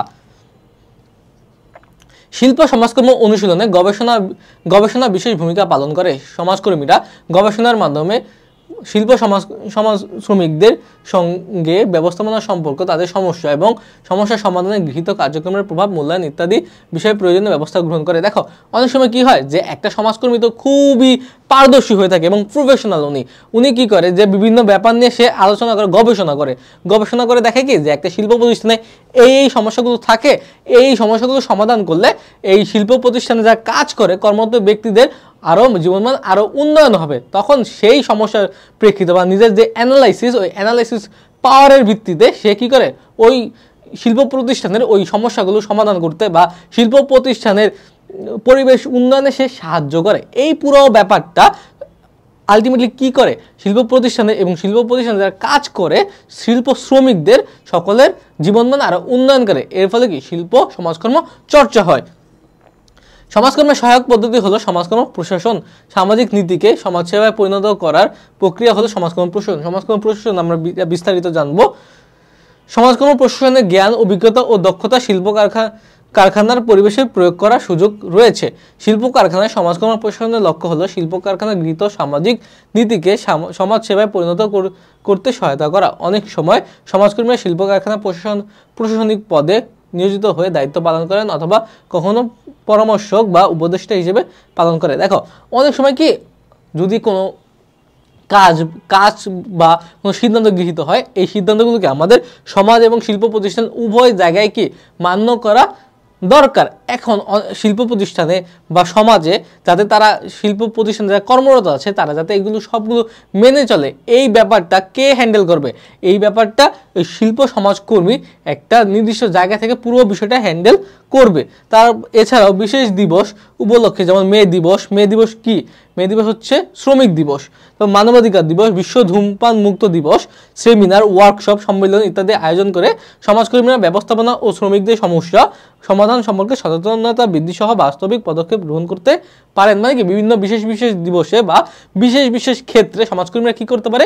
কোনো একটা অনুষ্ঠান বা কিছুর একটা সেমিনার বা এই রকম কিছু একটা যেগুলো সচেতনতা বৃদ্ধি করবে, তাদের অবস্থা আরও উন্নয়ন করবে, এমন কোনো অনুষ্ঠানের আয়োজন করতে পারে। এর ফলে কি হবে যে এর ফলে শ্রমিক এবং কারখানার যে একটা সম্পর্ক আছে ওই সম্পর্কটা আরও উন্নয়ন হবে, পাশাপাশি শ্রমিকরা আরও সুন্দরভাবে তাদের জীবনকে পরিচালনা করতে পারবে। এর ফলে কি হবে? এর ফলে আলটিমেটলি যে শিল্প প্রতিষ্ঠান আছে শিল্প প্রতিষ্ঠান আরও সামনে এগিয়ে যাবে। তারপরে আমাদের রয়েছে আরেকটি টপিক, প্রবীণ কল্যাণ সমাজকর্ম। প্রবীণ মানে কি? আমরা কিন্তু জানি প্রবীণ হচ্ছে কারা? যারা হচ্ছে বৃদ্ধ, মানে কি তাদের বয়সটা একদম শেষ পর্যায়ে চলে গেছে, তাদের বলা হয় প্রবীণ। এই প্রবীণদের কল্যাণে যে সমাজকর্ম সেটা হচ্ছে প্রবীণ কল্যাণ সমাজকর্ম। চলো আমরা বিস্তারিত জানার চেষ্টা করি। সমাজকর্ম অনুশীলনের গুরুত্বপূর্ণ ক্ষেত্র হচ্ছে প্রবীণ সেবা। বাংলাদেশ সহ বিশ্বব্যাপী বহুমাত্রিক সামাজিক সমস্যা তালিকায় নতুন সংযোজিত সমস্যা হলো প্রবীণ সমস্যা। এই নতুন সংযোজিত সমস্যা কি? পৃথিবীর যে বহুমাত্রিক বা বহু রকম সমস্যা রয়েছে, এই সমস্যার মধ্যে নতুন একটা সমস্যা হচ্ছে কি প্রবীণ সমস্যা। যে বৃদ্ধদের যে সমস্যাগুলো হচ্ছে, এটা হচ্ছে একটা পৃথিবীর একটা নতুন সমস্যা। প্রবীণ সমস্যা স্বাভাবিক, প্রবীণ সমস্যা কি স্বাভাবিক, সর্বজনীন মানে কি এবং বিশ্বব্যাপী মানে কি এটা একটা স্বাভাবিক। যখন মানুষ বৃদ্ধ হবে এই সমস্যাটা হবেই, এবং সর্বজনীন মানে কি এটা সবার জন্য, এবং বিশ্বব্যাপী মানে পৃথিবীর সব প্রবীণদের জন্য, এবং সারা বিশ্বে এটা কি উন্নত অনুন্নত ডাজেন্ট ম্যাটার। জনবিজ্ঞানীদের মতে আগামী শতাব্দীতে যেসব সামাজিক সমস্যা মানবজাতিকে সবচেয়ে বেশি প্রভাবিত এবং উদ্বিগ্ন করে তুলবে সেসব সমস্যার মধ্যে প্রবীণ সমস্যা অন্যতম। দেখো, আগামী শতকে যেসব সমস্যা ভয়ানক হবে তার মধ্যে কোনটা অন্যতম? প্রবীণ সমস্যা অন্যতম। এটা কিন্তু এমসিকিউর জন্য ইম্পর্টেন্ট। এই পৃষ্ঠা থেকে কি এমসিকিউ তোমার একটা আসেই। প্রবীণ কারা? এই হচ্ছে একটা প্রশ্ন, যে পৃথিবীর এক এক দেশে প্রবীণ এক এক রকম হয়। প্রবীণ জনগোষ্ঠী নির্ধারণের বয়সকে মানদণ্ড হিসেবে গ্রহণ করা হয়। মানে কি বয়সকে মানদণ্ড, যে কত বছর বয়স ক্রস করলে সে প্রবীণ কাতারে পড়বে। বিভিন্ন দেশে প্রবীণ জনগোষ্ঠী নির্ধারণের বয়সকে মাপকাঠি হিসেবে গ্রহণ করা হলেও বয়স নির্ধারণের ক্ষেত্রে পার্থক্য পরিলক্ষিত হয়। বাংলাদেশের চাকরি হতে অবসর গ্রহণের বয়স পরিবর্তন করে কোনো কোনো ক্ষেত্রে 59 বছর, কোনো ক্ষেত্রে 60 বছর। মানে কি বাংলাদেশের সরকারি চাকরির ক্ষেত্রে বয়স কখনো কি থাকে 59 বছর থাকে, কখনো 60 বছর থাকে। আবার অনেক চাকরির ক্ষেত্রে 63 বা 65 বছর ধরা হয় এবং 63-65 বছর হয়ে থাকে। বাংলাদেশ জাতীয় প্রবীণ নীতিতে 60 বছর বয়সের ঊর্ধ্বে জনসংখ্যাকে প্রবীণ জনসংখ্যা অন্তর্ভুক্ত বলে ধরা হয়েছে। খুবই ইম্পর্টেন্ট, খুব বেশি, যে বাংলাদেশের যে প্রবীণ নীতি আছে ওই নীতির অনুযায়ী যাদের বয়স 60 বছরের উপরে তারাই হচ্ছে কি প্রবীণ, তারাই হচ্ছে বৃদ্ধ। এক কথায় জাতিসংঘের বিশ্লেষণ অনুযায়ী স্বল্পোন্নত দেশে যারাগুলো কম উন্নত 60 বছর বয়স হলে তাকে প্রবীণ ধরা হয়। যেসব দেশে কি কম উন্নত, কেন এটা ধরা হয়? যেসব দেশ কম উন্নত তাদের মানুষের গড় আয়ু কিন্তু কম থাকে, কিন্তু উন্নত দেশে দেখা গেছে কি গড় আয়ু বেশি থাকে। সেই ক্ষেত্রে ওই দেশে প্রবীণ মানে বৃদ্ধ হয় একটু লেট করে। আমাদের দেশে খাবার দাবার সব হচ্ছে ভেজাল, মানুষ তো তাড়াতাড়ি মরবে, এটাই স্বাভাবিক, ঠিক না? যাদের বয়স 80 বছরের অধিক তাদেরকে জাতিসংঘের জনসংখ্যা বিভাগ প্রবীণদের প্রবীণ হিসেবে চিহ্নিত করেছেন। এশিয়া এবং প্রশান্ত মহাসাগরীয় অঞ্চলে অবসর গ্রহণের গড় বয়স বিদ্যমান আইন এবং স্বাস্থ্যগত অবস্থা ইত্যাদি বিবেচনা রেখে 60 বছর বয়সকে বার্ধক্যের পরিসংখ্যান সম্মত বাস্তব সীমা বলে মনে করা হয়। দেখো, এশিয়ায় নর্মালি কি হয়, এশিয়ার দেশগুলো তত উন্নত না বা অত বড় লোক না, মানুষ ভেজাল খায়, হ্যাঁ, এইসব দেশে সাধারণত 60 বছর ধরা হয়। কিন্তু ইউরোপের দেশগুলোতে দেখো, যদি ইউরোপের দেশগুলোর কথা চিন্তা করি, আমাদের দেশে 60 বছর বয়স হলে মানুষ কাজ থেকে কর্মবিরতি নেয়, কিন্তু ইউরোপে কি করে 67 বছর পর্যন্ত তারা পুরাদরে কাজ করে। 67 বছরের পরে তারা ইচ্ছা করলে হাফ বেলা কাজ করতে পারে, আবার ইচ্ছা করলে তারা অবসর নিতে পারে। মানে কি এটা তাদের অবস্থার উপর নির্ভর করে, কিন্তু 67 বছর পর্যন্ত তারা পুরো কাজ করতে পারে, তারা পুরো অ্যাক্টিভ থাকে। ইভেন জাপানে কিন্তু 80 বছর মানুষ 85 বছর বয়স পর্যন্ত কাজ করে, এটা তাদের কাছে কোনো ব্যাপারই না। প্রবীণদের বিশেষ জনগোষ্ঠী হিসেবে বিবেচনা করা হয়। প্রবীণদের একটা বিশেষ জনগোষ্ঠী হিসেবে বিবেচনা করা হয়। সবচেয়ে ঝুঁকিপূর্ণ জনগোষ্ঠী হিসেবে প্রবীণ কল্যাণের প্রতি সব দেশে বিশেষ গুরুত্ব দেওয়া হয়। তাহলে সবচেয়ে ঝুঁকিপূর্ণ জনগোষ্ঠী কোনগুলা? আমাদের মধ্যে সবচেয়ে ঝুঁকিপূর্ণ জনগোষ্ঠী হচ্ছে প্রবীণ। সবচেয়ে ঝুঁকিপূর্ণ জনগোষ্ঠী কারা? প্রবীণ। সমাজকর্ম অভিধানে ব্যাখ্যা অনুযায়ী প্রবীণ কল্যাণ সমাজকর্ম হলো সমাজকর্মের বিশেষ অনুশীলন ক্ষেত্র, যাতে প্রবীণ জনগোষ্ঠীর মনোসামাজিক চিকিৎসা, প্রবীণদের প্রয়োজনীয় সমাজসেবা কার্যক্রমের উন্নয়ন ও ব্যবস্থাপনা এবং প্রবীণ ব্যক্তিদের জন্য কর্মসূচি প্রণয়নের প্রতি বিশেষ গুরুত্ব দেওয়া হয়। মানে কি প্রবীণদের কেন্দ্র করে যেই সমাজ কল্যাণ কার্যক্রমগুলো পরিচালিত হয় তাকে বলা হয় প্রবীণ সমাজ কল্যাণ। এক কথায় প্রবীণ সমাজকর্ম হলো সমাজকর্ম অনুশীলনের বিশেষায়িত শাখা, যাতে প্রবীণ জনগোষ্ঠীর কল্যাণে সমাজকর্মের জ্ঞান, নীতি, দক্ষতা ও কৌশল প্রয়োগ করা হয়। এইটাও তোমরা ডেফিনিশন হিসেবে দিতে পারো। এটা হচ্ছে ইউনিভার্সাল ডেফিনিশনের মতো। সমাজ প্রবীণ কল্যাণের লক্ষ্যে গৃহীত সমাজসেবা কর্মসূচি বাস্তবায়ন, উন্নয়ন এবং ব্যবস্থাপনায় সমাজ কল্যাণের জ্ঞান, নীতি এবং দক্ষতা অনুশীলনী প্রবীণ কল্যাণ সমাজকর্ম। এইটা হচ্ছে, আমি আশা করি যে তোমাদের প্রবীণ কল্যাণ সমাজকর্ম কি ওটা বোঝানোর আর কোনো দরকার নেই। প্রবীণদের কল্যাণের যে সমাজকর্ম মেনলি তাকে বলা হয় প্রবীণ কল্যাণ সমাজকর্ম। দেখো, সমাজকর্ম অনুশীলনে গুরুত্বপূর্ণ ক্ষেত্র হলো প্রবীণ কল্যাণ। প্রবীণ কল্যাণে গৃহীত কার্যক্রমের সমষ্টিকে প্রবীণ কল্যাণ বলা হয়। প্রবীণদের কল্যাণে গৃহীত কার্যক্রমের সমষ্টিকে কি বলা হয়? প্রবীণ কল্যাণ বলা হয়। মানে কি, প্রবীণদের ভালোর জন্য বা প্রবীণদের বা বৃদ্ধদের সার্বিক উন্নয়নের জন্য যেসব কর্মসূচি গৃহীত হয় তাকে বলা হয় কি? প্রবীণ কল্যাণ।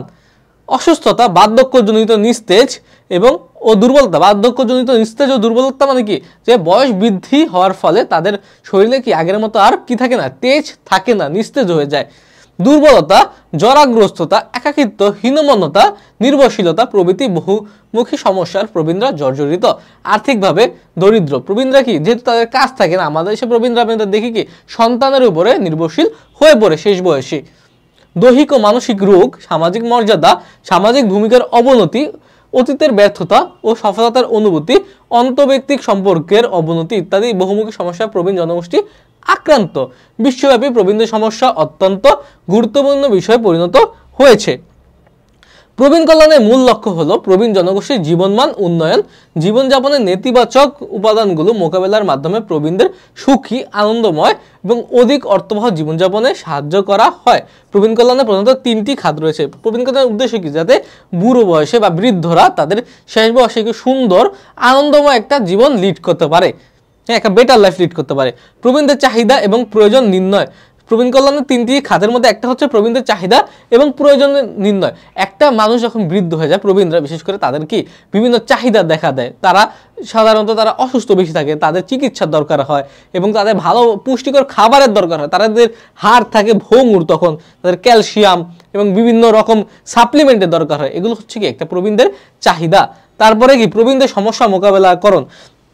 এই যে বার্ধক্যজনিত কারণে প্রবীণরা যে সমস্যা মোকাবেলা করে, তারা দ্রুত অসুস্থ হয়ে পড়ে, তারপরে তারা একাকিত্বে ভোগে, তারপর তাদের মধ্যে অনুশোচনা কাজ করে, অনেক সময় তারা কি করে, সামাজিক যে বৈষম্যের শিকার হয়। এই সমস্যাগুলো সমাধানেও কাজ করে। তারপর 3 নম্বর হচ্ছে প্রবীণ সেবা সংশ্লিষ্ট নীতি, পরিকল্পনা এবং সাংগঠনিক কার্যক্রম গঠন। যে প্রবীণদের কল্যাণের জন্য কিছু নীতি গ্রহণ করা, তারপর একটা সংগঠন গঠন করা, যে সংগঠন থেকে তাদের হেল্প করা হবে। এই সব কিছু কি প্রবীণ কল্যাণ সমাজকর্মের আওতাভুক্ত। তারপর দেখো, প্রবীণদের কল্যাণে সমাজকর্ম অনুশীলনকে পেশাগত পরিভাষায় জেরন্টোলজিক্যাল সোশ্যাল ওয়ার্ক অথবা জিরিয়াট্রিক সোশ্যাল ওয়ার্ক বলা হয়। এই দুটো জিনিস কি তোমাদের খুব গুরুত্বপূর্ণ, জেরন্টোলজিক্যাল এবং জিরিয়াট্রিক সোশ্যাল ওয়ার্ক। এটা হচ্ছে কি ভাষায়, এই পেশাগত পরিভাষায়।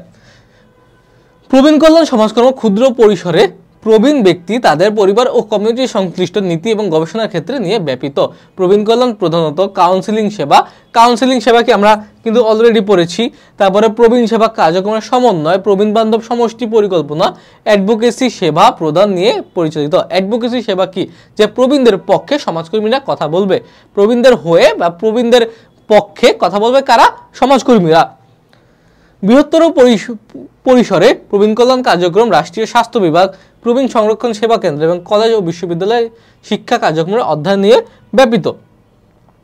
এবার দেখো, প্রবীণ কল্যাণের বিশেষ কতগুলো উপাদান রয়েছে। তার মধ্যে 1 নম্বর হচ্ছে যে দৈহিক প্রয়োজন পূরণের নিশ্চয়তা বিধান করার মতো পর্যাপ্ত আয়। যাতে দৈহিক প্রয়োজন পূরণের নিশ্চয়তা বিধান করার মতো পর্যাপ্ত আয়। আমাদের দেশে কিন্তু দেখা যায় যে প্রবীণরা কি করে, তাদের একটা সময় কাজ থাকে না, যারা সরকারি চাকরি করে তাদের কিছু পেনশন থাকে, কিন্তু ম্যাক্সিমাম মানুষ যেহেতু দরিদ্র, তারা কৃষি কাজ করে প্রথম জীবনে বা দিনমজুর খেতে কি করেছে, তারা জীবন ব্যয় নির্বাহ করেছে, কিন্তু শেষ বয়সে তারা কোনো পেনশন পায় না। এবং আমাদের দেশে কি সোশ্যাল সিকিউরিটি খুব উইক। এখন এই ক্ষেত্রে কি, যে তাদের যাতে তাদের জীবন শেষ বয়সে তারা যাতে তাদের জীবনের যে খাবার দাবার, চলাফেরা, এইসবের জন্য যে টাকার প্রয়োজন পড়ে, ওই টাকাটা কি যাতে পর্যাপ্ত একটা আয় থাকে, তার বৃদ্ধ বয়সে যাতে একটা আয়ের ব্যবস্থা করে দেওয়া যায়। তারপরে সম্ভাব্য সর্বোত্তম মানসিক এবং দৈহিক স্বাস্থ্য। এখন বৃদ্ধ বয়সে কি মানসিক আর দৈহিক স্বাস্থ্য কি খুবই ভঙ্গুর থাকে, ভালনারেবল একটা পরিস্থিতিতে কি বৃদ্ধরা থাকে। এখন ওই সময় তাদের বিভিন্ন সেবা কার্যক্রমের মাধ্যমে তাদের স্ট্রং করে তোলা মানসিকভাবে এবং শারীরিকভাবে, এই কাজগুলো কি আমাদের এই বৃদ্ধ বা প্রবীণ কল্যাণ সমাজকর্ম করে থাকে। তারপর প্রবীণ কল্যাণের মধ্যে আরেকটা দিক হচ্ছে প্রবীণদের জন্য উপযুক্ত প্রবীণ বান্ধব গৃহায়ন। গৃহায়ন মানে কি, যেখানে তারা বসবাস করবে, যেখানে তারা একা বা যৌথভাবে বসবাস করে। দেখো এমন একটা পরিবেশ সৃষ্টি করা যেখানে প্রবীণরা সুন্দরভাবে বসবাস করতে পারবে। এখন আমাদের দেশে কিন্তু কি যে বৃদ্ধাশ্রমের প্রচলনটা ওইভাবে নেই, কিন্তু বাইরের দেশে কি হয় যে পারিবারিক বন্ধনটা কম হওয়ার কারণে শেষ বয়সে বুড়া বুড়িরা বাসার মধ্যে থাকে, কিন্তু তারা একটা সময় কি হয় নিজের ইচ্ছায় অনেকে কি করে যে বৃদ্ধাশ্রমে চলে যায়, সেখানে সুন্দর একটা পরিবেশ থাকে, তারা একটা গ্যাংয়ের মতো মিলায় নেয়। সে একাকিত্ব থাকার চেয়ে, কুকুর বিড়াল নিয়ে থাকার চেয়ে তারা একটা বৃদ্ধাশ্রমে থাকাটা কি মনে করে, বেটার মনে করে। তারপর 4 নাম্বার প্রবীণদের ইচ্ছা অনুযায়ী কর্মসংস্থানের সুযোগ সৃষ্টি। যে প্রবীণদের ইচ্ছা অনুযায়ী সুন্দর একটা কর্মসংস্থান সৃষ্টি করে দেওয়া। আমাদের দেশে এটা না থাকলেও তোমার বাইরে যদি বিদেশের কথা চিন্তা করো, সেখানে কি খুব সুন্দর প্রবীণদের জন্য একটা সুন্দর একটা জায়গার ব্যবস্থা করে থাকে। যেমন আমার মামা যেই বাসায় থাকে ওই বাসার পাশে একটা বুড়া বুড়ি থাকতো, এখন তারা মারা গেছে। ওই বুড়ো আগে কি ছিল, আগে ছিল ইঞ্জিনিয়ার, তার সন্তানরাও কিন্তু ভালো ভালো জায়গায়, কিন্তু বুড়ো যখন ইঞ্জিনিয়ারিং থেকে কি নিল, অবসর নিল, সে কি করেছে, তার যে ছোটবেলা তার একটা কাজ ছিল, তার একটা শখের জায়গা কাঠ মিস্ত্রি, সে ওই কাঠ মিস্ত্রির কাজ কি তার শেষ জীবনে বেছে নেয়। সে কি করলো, সেখানে সোশ্যাল সিকিউরিটি থাকার পরেও সে কিন্তু নিজের অর্থ নিজে উপার্জন করতো। সে কাঠের বিভিন্ন জিনিসপত্র তৈরি করতো, সেগুলো বাজারে বিক্রি করতো এবং তা দিয়ে কি তার সংসার পরিচালনা করতো। এই যে বাইরের দেশে কি যে প্রবীণরাও কিন্তু কাজ করে, যতদিন পর্যন্ত আল্লাহ তাকে শক্তি দিছে সে একদম যথাসাধ্য চেষ্টা করে। জাপানে দেখবে কি বুড়োরা একদম মাটির সাথে মিশে যাইতেছে, তাও তারা কাজ করতেছে, তারা খেতে খামারে সব জায়গায় সুন্দরভাবে কাজ করতেছে। তারপর 5 নাম্বার সম্মান ও মর্যাদা সহকারে অবসর গ্রহণ। যে তারা যাতে সম্মান এবং মর্যাদা সহকারে একটা ডিগনিটির সাথে যাতে তারা কর্মক্ষেত্র থেকে আসতে পারে, তাদের যাতে হেয়পূর্ণ হতে না হয় বা কোনো কর্মক্ষেত্র ত্যাগ করার পরে তাকে পেনশন বা অন্য কিছু নিয়ে দৌড়াদৌড়ি করতে না হয়, এই বিষয়টা কি প্রবীণ কল্যাণে নিশ্চিত করা হয়। তারপরে 6 নাম্বার কি প্রতিষ্ঠানে অবস্থানরত প্রবীণদের জন্য স্বাস্থ্য ও শক্তি পুনরুদ্ধারমূলক সেবা প্রদান। যে প্রতিষ্ঠানে অবস্থানরত প্রবীণদের যাতে কোনো স্বাস্থ্য ঝুঁকি না থাকে এবং তাদের স্বাস্থ্য যাতে উত্তর উন্নয়ন সাধন করা যায়, সেই ক্ষেত্রে কি প্রবীণ কল্যাণ হেল্প করে থাকে। দেখো প্রবীণ কল্যাণের বিশেষ কতগুলো উপাদান হচ্ছে। 7 নম্বরে হচ্ছে কি অর্থবহ কার্যক্রমের মাধ্যমে সময় অতিবাহিত করা। যে প্রবীণরা আমাদের দেশের প্রবীণদের মতো যাতে শুধু সারাদিন শুয়া বসে না থাকে, এটা না করে তাদেরকে সুন্দর অর্থবহ কাজ করতে পারে, যেটা তাদের শারীরিক একটা পরিশ্রম করবে, তার পাশাপাশি তাদের কিছু টাকাও দিবে। এর ফলে কি হবে, প্রবীণরা নিজের সমস্যাগুলো নিজেই সমাধান করতে পারবে। আমরা কিন্তু কি আমাদের দেশের বৃদ্ধ লোকেরা অর্ধেক অসুস্থ থাকে, কারণ কি তারা কোনো শারীরিক পরিশ্রমে যায় না, কিন্তু শারীরিক পরিশ্রমে কি যাওয়া কিন্তু খুবই জরুরি, কারণ কি সে যদি হাঁটা চলা করে, কোনো অর্থবহ কাজ করে, এটা তার শরীর এবং মন দুইটাই ঠিক রাখবে। গেল 8 নম্বরে প্রবীণদের বিশেষ চাহিদা পূরণের জন্য কার্যকর সমষ্টিভিত্তিক সেবা প্রদান। যে প্রবীণদের অনেক চাহিদা থাকে, এই চাহিদাগুলো পূরণের ক্ষেত্রে একটা সমষ্টিভিত্তিক, যাতে সমাজের সকলে মিলে একটা সুন্দর একটা উদ্যোগ নিল, এটা হচ্ছে সমষ্টিভিত্তিক উদ্যোগ। এটা ধরো স্পেসিফিকলি প্রবীণদের জন্যই যাতে নেওয়া হয়। তারপরে 9 নম্বরে প্রবীণদের স্বাস্থ্য ও সন্তোষজনক জীবন টেকসই ও উন্নত করার জন্য গবেষণা পরিচালনার সুযোগ গ্রহণ। যে গবেষণার ফলে কি হয়, গবেষণার ফলে কি নতুন নতুন সমস্যার বিভিন্ন সমাধান বের করা হয়। সমস্যার সমাধান যেহেতু বের করা হয়, সুতরাং প্রবীণদের সমস্যা সমাধানের জন্য কি প্রবীণ কল্যাণ গবেষণা কি জরুরি না? হ্যাঁ জরুরি। এই কারণে যাতে সুন্দর একটা গবেষণার পরিবেশ থাকে, সেই দিকটা প্রবীণ কল্যাণে খেয়াল রাখা হয়। তারপরে 10 নম্বরে প্রবীণদের নিজস্ব জীবন পরিচালনার পরিকল্পনা গ্রহণে স্বাধীন উদ্যোগ গ্রহণের সুযোগ দেওয়া। যে প্রবীণরা যাতে নিজের ইচ্ছা মতো বিভিন্ন পরিকল্পনা গ্রহণ করতে পারে, এই জন্য তাদের একটা সুযোগ দিয়ে দেওয়া হয়, যে জোর করে কিছু চাপিয়ে দেওয়া যাবে না। প্রবীণরা নিজের ইচ্ছা মতো নিজের ইন্টারেস্টের উপর ভিত্তি করে সে নিজের লাইফের ডিসিশনগুলো নেবে। এবার দেখো প্রবীণ কল্যাণে নিয়োজিত সমাজকর্মীদের পেশাগত দায়িত্ব, খুবই ইম্পর্টেন্ট ঘ নম্বর প্রশ্নের জন্য। প্রবীণ জনগোষ্ঠী এবং তাদের পরিবারের সমস্যা সমাধান এবং সামর্থ্য বৃদ্ধিতে সাহায্য করা। যে যে প্রবীণ জনগোষ্ঠী কিন্তু একটা সমস্যা, একটা পরিবারে থাকে, অনেক সময় দেখা যায় কি পরিবারের বিভিন্ন সমস্যার কারণে ওই প্রবীণ ব্যক্তির এর প্রভাবটা পড়ে। আমাদের দেশে দেখা যায় যে পুত্রবধূ বা পুত্র বাবা মার সাথে শেষ বয়সে খারাপ ব্যবহার করে, কিন্তু না, প্রবীণ সমাজকর্মী কি করে, এই সমস্যাগুলো সমাধানের চেষ্টা করে এবং সামর্থ্য বৃদ্ধিতে সাহায্য করে, যাতে প্রবীণ ব্যক্তির যাতে নিজের সামর্থ্য ক্যাপাবিলিটি যাতে একটু বৃদ্ধি পায়, সেই ক্ষেত্রেও কি তারা সাহায্য করে থাকে। তারপরে প্রবীণ জনগোষ্ঠী এবং তাদের পরিবারের কল্যাণে সম্পদ এবং সেবা প্রদানকারী ব্যবস্থা অধিক কার্যকর এবং মানবিক দৃষ্টিকোণ হতে পরিচালনা করতে সাহায্য করে। অনেক সময় দেখা যায় যে সম্পদ এবং সেবা নিয়ে বিভিন্ন সমস্যার সৃষ্টি হয়। এখন প্রবীণ কল্যাণ সমাজকর্মী কি করে, যাতে এই সম্পদ এবং সেবার বিভিন্ন সমস্যাগুলো যাতে সলভ হয়ে যায়, এই সম্পদ কেন্দ্রিক বা আর্থিক অনটন যাতে দূর করা যায়, মিনিমাইজ করা যায়, সেই ক্ষেত্রেও কাজ করে এই প্রবীণ সমাজ কল্যাণ সমাজকর্মী। দেখো, যেসব সামাজিক ব্যবস্থা প্রবীণদের সম্পদ সেবা এবং সুযোগ সুবিধা প্রদানে নিয়োজিত, সেসব ব্যবস্থার সঙ্গে প্রবীণদের সংযোগ বা যোগাযোগ স্থাপনে সাহায্য করা। দেখো, অনেক সামাজিক ব্যবস্থা বিভিন্ন, সাপোজ সরকার থেকে প্রবীণদের কিন্তু একটা ভাতা দেওয়া হয়। এখন যদি প্রবীণরা যদি নাই জানে যে আমার জন্য প্রত্যেক বছর বা প্রত্যেক মাসে একটা নির্দিষ্ট অ্যামাউন্টে ভাতা আসছে, তারপরে বিভিন্ন অনুষ্ঠানে, বিভিন্ন প্রাবণে, পৌষ প্রাবণে বিভিন্ন জিনিস রিলিফ হিসেবে দিচ্ছে সরকার, এখন প্রবীণরা যদি এসব না জানে, তারা কি এগুলো কি লাভ করতে পারবে? লাভ করতে পারবে না। সমাজকর্মীরা কি করে, তাদের এই ক্ষেত্রে সাহায্য করে, তারা কিন্তু প্রবীণদের উৎসাহিত করে, হ্যাঁ আপনাদের সরকার টাকা দিচ্ছে, আপনারা এই কাজগুলো করে আপনার টাকাটা বা আপনার ভাতাটা আপনি সংগ্রহ করতে পারেন। তারপর সরকার ঈদে, তারপর বিভিন্ন অনুষ্ঠানে এই সব কাজ নিচ্ছে, এইসব উদ্যোগ প্রবীণদের জন্য নিয়েছে, আপনারা এই কাজ করেন, আপনারা ওই অফিসে যান, আপনারা ওই উদ্যোগে সামিল হন এবং সহযোগিতাগুলো আপনারা লাভ করেন। এই যে একটা যে স্থাপন করা, তাদের তথ্য দেওয়া, এই তথ্যটা কে দিছে? এই তথ্যটা দিচ্ছে সমাজকর্মী। তারপর জীবনব্যাপী প্রবীণ সহায়ক উন্নয়ন নীতি ও পরিকল্পনা প্রণয়নে অংশগ্রহণ করা, যে প্রবীণদের জন্য যে পলিসিগুলো আছে, নীতিগুলো, ওই নীতিগুলো নিতে সরকারকে বা বিভিন্ন সংগঠনকে, বিভিন্ন এজেন্সিকে সহায়তা করে কারা? সমাজকর্মীরা। সমাজকর্মীরা কি করে, যেহেতু সমাজকর্মীরা অলরেডি জানে যে প্রবীণদের কোথায় কোথায় সমস্যা আছে এবং কি করলে ভালো হবে, এই তাদের যে জ্ঞানটা আছে, যে ব্যবহারিক যে জ্ঞানটা, এইটা দিয়ে বিভিন্ন ডিটেলস দিয়ে তারা সাহায্য করে, এর ফলে কি প্রবীণদের সার্বিক উন্নয়ন সম্ভব হয়। তারপরে প্রবীণ জনগোষ্ঠী এবং তাদের পরিবারের জীবনমান উন্নয়ন ও সংরক্ষণে সাহায্য করা, যে পরিবারের প্রবীণ যে জনগোষ্ঠী আছে তার নিজের এবং তার পরিবারের অবস্থা উন্নয়ন করা। যদি পরিবারের অবস্থা ভালো থাকে তাহলে প্রবীণের অবস্থা ভালো থাকবে। এখন যদি পরিবারে যদি ভেজাল থাকে, প্রবীণের স্বাস্থ্য ভালো থাকলেও কি প্রবীণের মানসিক অবস্থা ভালো থাকবে? থাকবে না। সুতরাং পরিবার এবং প্রবীণ দুজনকেও ভালো থাকতে হবে, আর দুজনের উন্নয়নের ক্ষেত্রেই কাজ করে কে? এই প্রবীণ কল্যাণ সমাজকর্মী।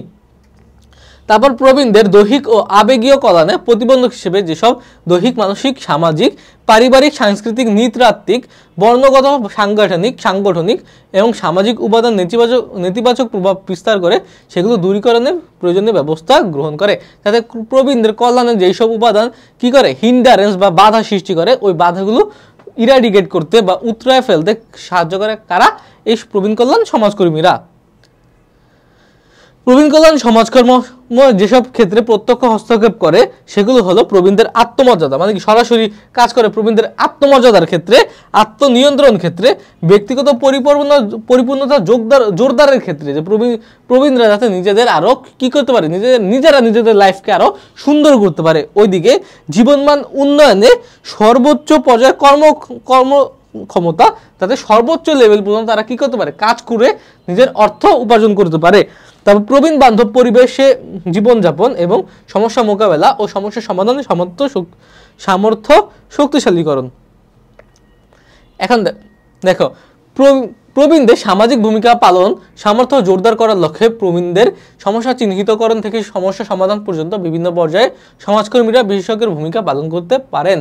প্রবীণ সেবাদানকারী সরকারি বেসরকারি প্রতিষ্ঠানে সেবাকর্মীরা প্রবীণ কল্যাণে যেসব ভূমিকা পালন করতে পারেন, সেগুলো সংক্ষেপে আলোচনা করা হলো। এগুলো কিন্তু তোমরা একটু সংক্ষেপে পড়ে নেবে। দেখো, প্রবীণ কল্যাণ কার্যক্রম অধিক গ্রহণযোগ্য করে তোলার জন্য সমাজকর্মীরা মধ্যস্থতাকারী সেবা প্রদান করতে পারেন।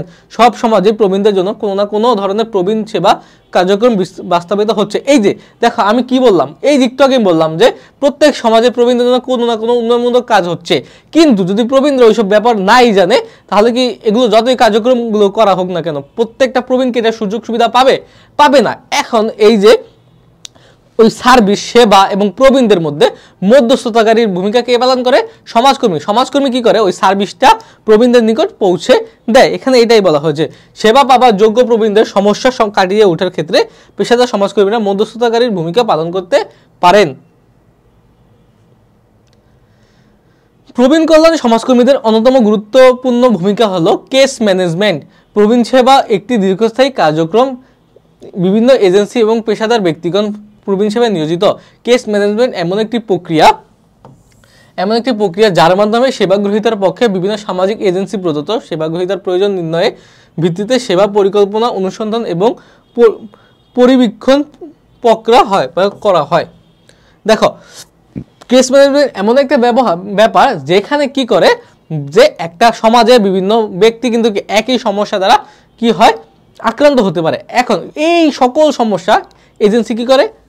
অ্যানালাইজ করে একটা নির্দিষ্ট একটা সমাধান যায়, এবং ওই সমাধানের ভিত্তিতে তারা সকল প্রবীণের সমস্যাগুলো সলভ করার চেষ্টা করে। আবার এইখানে আবার কি হয়, তারা আবার কিছু কিছু ক্ষেত্রে আবার দেখে যে ওই যে কমন সমস্যা থেকে ওই ব্যক্তির সমস্যাটা একটু ভিন্ন কোন দিক দিয়ে, তখন আবার ওই আলোকে আবার কি করে, কাজ করার চেষ্টা করে। কেস ম্যানেজমেন্ট হচ্ছে কি, যে প্রবীণদের যে সমস্যাগুলো আছে ওই সমস্যাগুলো আগে শুনবে, ওগুলো একত্রিত করবে এবং এই কমন একটা ডিসিশন নেবে, ওই ডিসিশনের ভিত্তিতে একটা সমাধান দেওয়ার চেষ্টা করবে। দেখো, প্রবীণদের পরামর্শ সেবা প্রদান সমাজকর্মীর ভূমিকা অন্তর্ভুক্ত। প্রবীণদের সমস্যা মোকাবেলা প্রদত্ত সেবাগুলোর মধ্যে পরামর্শ সেবা অন্যতম। দেখো, এই কাউন্সিলিং, পরামর্শ সেবা, এটা কিন্তু সমাজকর্মীর প্রথম কাজ। সমাজকর্মী কি করে, যে প্রবীণরা যদি কোনো সমস্যায় পড়ে, প্রবীণদের তারা কি করে, হেল্প করে। অনেক সময় দেখা যায় প্রবীণরা আসতে পারে না তার কাছে, সমাজকর্মীরা কি করে, প্রবীণ কল্যাণ সমাজকর্মীরা তাদের কাছে লিস্ট থাকে, তারা দেখে যে কোন বাসায় প্রবীণ আছে, তারা আবার একটা ডিউটির একটা অংশ হিসেবে তারা ওই বাসাগুলো ভিজিট করে প্রবীণদের যে সমস্যাগুলো আছে ওগুলো শোনার চেষ্টা করে। শোনার পরে একটা কি কাজ হতো, একটা ফলপ্রসূ একটা সমাধান দেওয়ার চেষ্টা করার পাশাপাশি তারা কিন্তু কেস ম্যানেজমেন্ট করে। তার উপরে তারা একদম নিয়মিত একটা পর্যবেক্ষণের ফলে, একটা অ্যানালাইসিসের ফলে এই প্রবীণদের অবস্থা আরো বেটার করার চেষ্টা করে। প্রবীণ দিবা যত্ন সেবা উন্নয়নে সমাজকর্মীরা ভূমিকা পালন করতে পারেন। প্রবীণদের সেবা প্রদানে বিশেষ ধরনের প্রাতিষ্ঠানিক মাধ্যম হলো প্রবীণ দিবা সেবা। সমাজকর্মীরা এসব সেবা কেন্দ্রে কাউন্সিলিং সেবা, মধ্যস্থতাকারী সেবা সেল, দল সমাজকর্ম সেবা, প্রাতিষ্ঠানিক প্রবীণ সেবা পরিকল্পনা ইত্যাদি কার্যক্রম ভূমিকা পালন করতে পারে। অ্যাডাল্ট ডে কেয়ার সার্ভিস কি, যেখানে প্রবীণরা দিনের একটা নির্দিষ্ট সময় সেখানে সার্ভিস নিতে পারে, সেখানে গিয়ে থাকতে পারে, গল্প গুজব করতে পারে, তাদের সমস্যাগুলো সলভ করতে পারে এবং তাদের সমস্যা বা দেখাশোনা করার জন্য সর্বদা প্রফেশনাল সেখানে উপস্থিত থাকে। তার পাশ্চাত্যের উন্নত বিশ্বে প্রবীণ কল্যাণ সমাজকর্মীরা প্রবীণ দত্তক সেবা কার্যক্রম সাহায্য করে। দেখো, দত্তকটা কি, আমরা কিন্তু দত্তকটা অলরেডি জানি, যে কেউ কারো ভার নেওয়া, অ্যাডপশনের মতো অনেকটা। যে বাইরের দেশে কি হয়, যে কোনো প্রবীণ যার পরিবারের কেউ নাই, তাকে অন্য একটা পরিবার কি করলো, দত্তক নিল এবং তার ভরণ পোষণ বা তার দেখাশোনার কাজটা ওই পরিবারটা করলো। এই দত্তক নেওয়ার যে প্রক্রিয়া আছে, সেখানে সমাজকর্মীরা একটা গুরুত্বপূর্ণ ভূমিকা পালন করে, সমাজকর্মীরা তাদের হেল্প করে থাকে। পাশাপাশি ওই দত্তক নেওয়া পরিবারে সমাজকর্মীর কি ওই প্রবীণ ঠিকঠাক মতো আছে কিনা তার খোঁজ খবরও রাখে কি ওই সমাজকর্মী। তার পাশাপাশি যদি ওই পরিবার কোনো সমস্যার সম্মুখীন হয়, আর্থিক, সামাজিক বা অন্য কোনো দিক দিয়ে, ওই সমস্যাগুলো সলিউশন করার চেষ্টা করে এই প্রবীণ কল্যাণ সমাজকর্মী। তারপর দেখো, প্রবীণ সংরক্ষণ সেবায় কর্ম পরিকল্পনা প্রণয়ন ও বাস্তবায়নে সহায়তা প্রদান সমাজকর্মীদের দায়িত্বের অন্তর্ভুক্ত। যেসব প্রবীণ স্বাস্থ্যসেবা ও অন্যান্য মৌলিক সেবা থেকে বঞ্চিত, তাদের সংরক্ষণে সমাজকর্মীরা সাহায্য করতে পারে। এসব ক্ষেত্রে প্রবীণদের অপব্যবহার বা অবহেলা চিহ্নিত করার পর প্রবীণ সংরক্ষণে নিয়োজিত সমাজকর্মীরা এগুলো মোকাবেলা, কর্মপরিকল্পনা গ্রহণ, বাস্তবায়ন ও মনিটর করতে সক্ষম হন। এটা এক কথা কি, যে এখন সার্বিক একটা অবস্থা জানে এবং ওই প্রবীণদের সমস্যার ভিত্তিতে একটা কর্ম পরিকল্পনা গ্রহণ করা হয়, যে আমাদের সমাজে প্রবীণদের এই সমস্যাগুলো আছে, এখন আমরা এই সমস্যাগুলো সমাধানে এই স্টেপগুলো নেব, যাতে সমাজে সকল প্রবীণের সমস্যাগুলো সলভ হয়ে যায়, তারা যাতে একটু সুন্দর একটা জীবন লিড করতে পারে।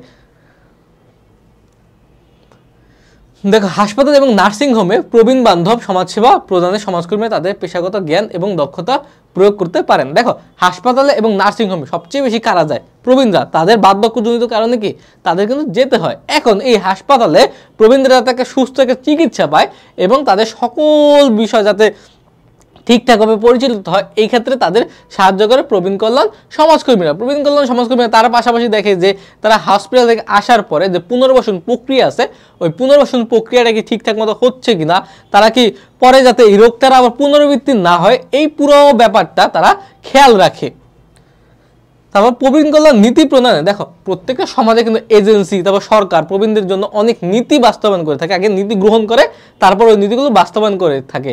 এখন নীতি কি সরকারের পক্ষে একা নেওয়া সম্ভব না? সরকারের এই সমাজকর্মীরা বিভিন্ন রিকমেন্ডেশন দিয়ে থাকে যে আপনারা এই এই নীতিগুলো নিতে পারেন, এই এই নীতি নিলে প্রবীণরা এই এই ক্ষেত্রে বেনিফিটেড হবে। এখন এই সব কথা চিন্তা করে সরকার ওই সমাজকর্মীদের হেল্প নিয়ে এবং অন্যান্য এজেন্সির সাথে পরামর্শ করে বিভিন্ন পলিসি নিয়ে থাকে। তোমরা যখন এটা নিয়ে যদি উচ্চতর ডিগ্রি অর্জন করো আমার মতো বিশ্ববিদ্যালয়ে গিয়ে, তোমরা কি করতে পারবে? আরো বিস্তর একটা ধারণা পেয়ে থাকবে এই পলিসি মেকিং নিয়ে। আসো আমরা এখন বহু নির্বাচনী প্রশ্ন নিয়ে একটু আলোচনা করি। আমাদের এই চ্যাপ্টারের থিওরিটিক্যাল পার্টটা পুরো শেষ। এখন আমরা একটু দেখবো যে চ্যাপ্টার থেকে আমরা কি কি শিখলাম। দেখো, 1 নম্বর, কোনটি সমাজকর্মের বিশেষায়িত শাখা নয়? এখানে কিন্তু এই বিষয়টা তোমাদের লক্ষ্য রাখতে হবে, কোনটি সমাজকর্মের বিশেষায়িত শাখা নয়। ক্লিনিক্যাল সমাজকর্ম বিশেষায়িত শাখা, বিদ্যালয় সমাজকর্ম বিশেষায়িত শাখা, রোগী কল্যাণ সমাজকর্ম, প্রবীণ কল্যাণ সমাজকর্ম, এই তিনটাই কিন্তু আমরা পড়েছি। এই রোগী কল্যাণ কোথায় পেয়েছো? তোমার চিকিৎসা পাইছো, তারপর ক্লিনিক্যাল পাইছো, রোগী কল্যাণ কি পাইছো? পাও নাই। তাহলে এই রোগী কল্যাণ হচ্ছে বিশেষায়িত শাখা না, চিকিৎসা সমাজকর্ম হতে পারতো। নিচের কোনটি বিদ্যালয় সমাজকর্মের সঙ্গে সংশ্লিষ্ট নয়? এখানেও কিন্তু নয় দেওয়া আছে। ছাত্র শিক্ষক সম্পর্ক উন্নয়ন, এটা আছে কিন্তু। স্কুল পালানো, যারা স্কুল পালায় তাদের সমস্যা সমাধানের কাজ করে কে? বিদ্যালয় সমাজকর্ম। তবে শিশু কিশোর সংগঠন, হ্যাঁ ভালো ভালো, আমরা পড়ানোর সময় বলছি যে ভালো ভালো ক্লাব গঠন করা, scouting, red cross, red crescent, এইসব নিয়ে কিন্তু কি বিদ্যালয় সমাজকর্ম কাজ করে। স্কুল ব্যবস্থাপনা এইটা নিয়ে কাজ করে না, কারণ কি স্কুল ব্যবস্থাপনা করবে কারা? শিক্ষকরা। স্কুল চালাবে কারা? শিক্ষকরা। সাহায্য করবে বিদ্যালয় সমাজকর্ম। স্কুল ব্যবস্থাপনা, স্কুল চালানোর কাজ বিদ্যালয় সমাজকর্মীর না। বিদ্যালয় সমাজকর্মের কাজ স্কুল চালানো না। স্কুল যাতে সুন্দরভাবে চলে সেই ক্ষেত্রে একটু সাহায্য করে এই বিদ্যালয় সমাজকর্মী, সেহেতু স্কুল ব্যবস্থাপনা বিদ্যালয় সমাজকর্মের সাথে সংশ্লিষ্ট না।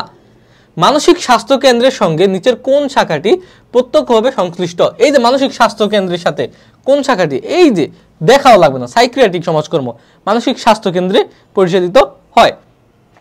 নিচের কোন মানবিক সমস্যাটি স্বাভাবিক, সার্বজনীন এবং বিশ্বব্যাপী?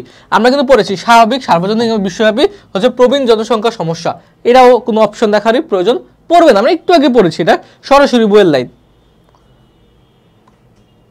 তারপর দেখো, চয়ন সাহেব সমাজকর্মে স্নাতকোত্তর ডিগ্রি নিয়ে মাদকাসক্তদের জন্য আরোগ্য নিকেতন নামে একটি চিকিৎসা ও পুনর্বাসন কেন্দ্র, চিকিৎসা এবং পুনর্বাসন কেন্দ্র প্রতিষ্ঠা করেন। তার এই কাজ সমাজকর্ম কোন শাখার অন্তর্ভুক্ত? দেখো, চিকিৎসা সমাজকর্ম না। চিকিৎসা সমাজকর্ম কেন হবে না? এখানে একটি চিকিৎসা ও পুনর্বাসন কেন্দ্র, এখানে কাদের চিকিৎসা? মাদকাসক্তদের, এটা রিহাব এক কথায়। এটা কিন্তু কি কোনো হসপিটাল না, সেহেতু চিকিৎসা সমাজকর্ম হবে না। চিকিৎসা সমাজকর্ম কি হাসপাতালের মধ্যে হয়, এটা কিন্তু কোনো রিহাবে হয় না। তারপর ক্লিনিক্যাল সমাজকর্ম, সাইকিয়াট্রিক সমাজকর্ম, চিকিৎসা ও ক্লিনিক্যাল সমাজকর্ম, যেহেতু এখানে চিকিৎসা আছে এটাও বাদ। এখন ক্লিনিক্যাল সমাজকর্ম কোনটা আর সাইকিয়াট্রিক সমাজকর্ম কোনটা? ক্লিনিক্যাল সমাজকর্ম কি একদম স্বাভাবিক একটা পরিবেশে এটা কি করা হয়? প্র্যাকটিস করা হয়, কিন্তু এটা কিন্তু একটা পরিবেশে, স্বাভাবিক পরিবেশে করা হচ্ছে না, এটা একটা রিহাবে, একটা প্রতিষ্ঠানের মধ্যে, একটা কেন্দ্রের মধ্যে এটা কি হচ্ছে? প্র্যাকটিস করা হচ্ছে। তাহলে এটা হবে সাইকিয়াট্রিক সমাজকর্ম। এটা কিন্তু যদি বাসায় বা পরিবেশে নর্মাল একটা ওয়েদারে হতো তাহলে বলতাম এটা ক্লিনিক্যাল সমাজকর্ম। যেহেতু একটা কেন্দ্র, এটা একটা প্রতিষ্ঠান, সেহেতু একটা সাইকিয়াট্রিক সমাজকর্ম। রেশমা বেগম পোশাক শিল্প শ্রমিকদের নেত্রী হিসেবে শ্রমিকদের বিভিন্ন সমস্যা সমাধানে উল্লেখযোগ্য ভূমিকা পালন করেন। এই ক্ষেত্রে রেশমা বেগমকে কি বলা যায়? পোশাক শ্রমিকদের নেত্রী হিসেবে। চিকিৎসা সমাজকর্মী, শিল্প সমাজকর্মী, ক্লিনিক্যাল সমাজকর্মী, সমাজ সংস্কার কর্মী। দেখো এইখানে একটা প্রশ্ন আছে, এইটা যখন প্রশ্নে আসছে, এটা 2 বছর এটা 2টা উত্তর নিছে। এখানে কিন্তু প্রশ্নটা একটু গোলমিল আছে। এখানে কিন্তু পোশাক শিল্প শ্রমিকদের নেত্রী বলছে, এখানে শ্রমিকদের নেত্রী হিসাবে কিন্তু এটা কিন্তু কি শ্রমিকদের নেতা হিসেবে বলা যেত। সে সমাজ সংস্কার কর্মী হতে পারতো, কোনো সমস্যা নাই। কোথাও দেওয়া সমাজ সংস্কার ব্যক্তি, আবার কোথাও দেওয়া হচ্ছে শিল্প সমাজ কর্মী। কিন্তু উত্তরটা কি শিল্প সমাজ কর্মী এটা পুরোপুরি হয় না, আবার শিল্প সমাজ কর্মী এটা পুরোপুরি হয় না। মানে কি যেহেতু পুরোপুরি হয় না, এটা তোমাদের দেখানোর জন্য আমরা ইনক্লুড করছি। আর বইয়ে যেহেতু দেওয়া আছে, এটা 2টা উত্তরই হয়, কিন্তু অর্ধেক অর্ধেক, হাফ হাফ হাফ হাফ। এবং ইভেন বোর্ড কোশ্চেনও 2টা এক এক জায়গায় এক একটা উত্তর এটা নিয়েছি। তারপর সমাজকর্মের প্রতিটি শাখারই সাধারণ বৈশিষ্ট্য কোনটি? প্রতিটি শাখার সাধারণ বৈশিষ্ট্য কি? সমাজ সংস্কারের ভূমিকা, লক্ষ্য এক ও অভিন্ন, পারস্পরিক সহমর্মিতা সৃষ্টির অনুশীলন, নির্দিষ্ট মানবিক সমস্যা মোকাবেলার লক্ষ্যে অনুশীলন করা। লক্ষ্য এক ও অভিন্ন, কারণ কি প্রত্যেকটা শাখারই কাজ কি মানুষের সমস্যা সমাধান করে তার জীবনকে আরো সুন্দর করা, তার জীবনকে আরো উন্নত করা, এটাই প্রত্যেকটা শাখার সাধারণ লক্ষ্য। তারপরে 8 নম্বরে কি বলা হচ্ছে? মানুষের চাহিদা স্বরূপ কি? মানুষের চাহিদাগুলো কি কেমন? বহুমুখী, জটিল, পরস্পর নির্ভরশীল। উপরে সবগুলো সঠিক, কারণ কি আমরা কিন্তু একসাথে বলছি মানুষের চাহিদাগুলো হচ্ছে বহুমুখী, জটিল এবং পরস্পর নির্ভরশীল। মানে কি সবই হচ্ছে চাহিদার বৈশিষ্ট্য, সুতরাং উপরে সবগুলো। দেখো, এআর রহমান সাহেব সরকারি চাকরি থেকে অবসর গ্রহণ করে চাঁদপুর জেলার নিজ গ্রামে বসবাস শুরু করেন। যৌথ পরিবারে বসবাস করেন বলে প্রবীণ বয়সের একাকিত্ব তেমন অনুভব করেন না। দেখো, সে কিন্তু একটা প্রবীণ বয়স, সে যেহেতু চাকরি থেকে অবসর গ্রহণ করেছে সে কিন্তু প্রবীণ হয়ে গেছে। যৌথ পরিবারে বসবাস করেন বলে সে প্রবীণ বয়সে, এখানে বলছে প্রবীণ বয়সে একাকিত্ব অনুভব করেন না। কারণ কি তার নাতি নাতনি আছে, পরিবারের সবাই তার বাসার আশেপাশে আছে। নাতি নাতনিদের সঙ্গে খেলাধুলা, কৃষিকাজ দেখাশোনায় নিজেকে ব্যস্ত রাখেন। স্বাস্থ্যগত সমস্যার জন্য মাঝে মাঝে তাকে শহরে আসতে হয়। তার গ্রামেই প্রাইমারি স্কুলের ব্যবস্থাপনার সঙ্গে তিনি সম্পৃক্ত, মানে তিনি ওই কাজকর্ম করেন। তিনি একদম যে আমাদের দেশের যে গতানুগতিক বুড়াদের মধ্যে একদম হা করে বসে থাকেন না। রহমান সাহেব বর্তমান অবস্থার সঙ্গে সমাজকর্মের কোন শাখাটি সংশ্লিষ্ট? দেখারও দরকার নাই, এই যে প্রবীণ কল্যাণ, কারণ কি সে প্রবীণ বলাই দেওয়া আছে, এতে সমাজকর্মের প্রবীণ কল্যাণই সমাজকর্মে রয়েছে। তবে সমাজকর্মের বিশেষ শাখা হলো দল সমাজকর্ম, ব্যক্তি সমাজকর্ম, সমষ্টি সমাজকর্ম, ক্লিনিক্যাল সমাজকর্ম। দেখো এখানে কিন্তু শাখা বলছে, সহায়ক পদ্ধতি বলে দেয়। এই 3টা হচ্ছে সহায়ক পদ্ধতি, শাখা হচ্ছে ক্লিনিক্যাল সমাজকর্ম। উদ্দীপকে উল্লিখিত এ রহমান সাহেব প্রবীণ জনগোষ্ঠীভুক্ত সব দেশে এই ধরনের প্রবীণদের কল্যাণের প্রতি বিশেষ গুরুত্ব দেওয়া হয়, কারণ তারা সবচেয়ে ঝুঁকিপূর্ণ জনগোষ্ঠী, রাইট? তারা সমাজের জন্য বোঝা স্বরূপ, তারা বহুমুখী সমস্যার আক্রান্ত। প্রবীণদের কখনো কিন্তু বোঝা স্বরূপ না, তারা 1 ও 3, তারা ঝুঁকিপূর্ণ জনগোষ্ঠী, তারা বহুমুখী সমস্যায় আক্রান্ত। ওকে, এখন আমরা একটা সৃজনশীল প্রশ্ন করব, মেইনলি তোমাদের HW বরাবরের মতোই আমি কিন্তু তোমাদের HW এর উপরে গুরুত্ব দিয়ে থাকি। হ্যাঁ, কি পড়লা এই প্রশ্নটা সলভ করলে তোমরা বুঝে যাবে। তার আগে ক খটা একটু সলভ করি। বাংলাদেশের প্রেক্ষাপটে কাদেরকে প্রবীণ জনগোষ্ঠীর অন্তর্ভুক্ত করা হয়েছে বা ধরা হয়েছে? অলরেডি 60 বছরের উপরে, যাদের বয়স 60 বছরের উপরে তাদের আমরা পড়েছি একটু আগে। তারপরে প্রবীণ সমস্যা স্বাভাবিক, সার্বজনীন এবং বিশ্বব্যাপী, কিভাবে বুঝিয়ে লেখো।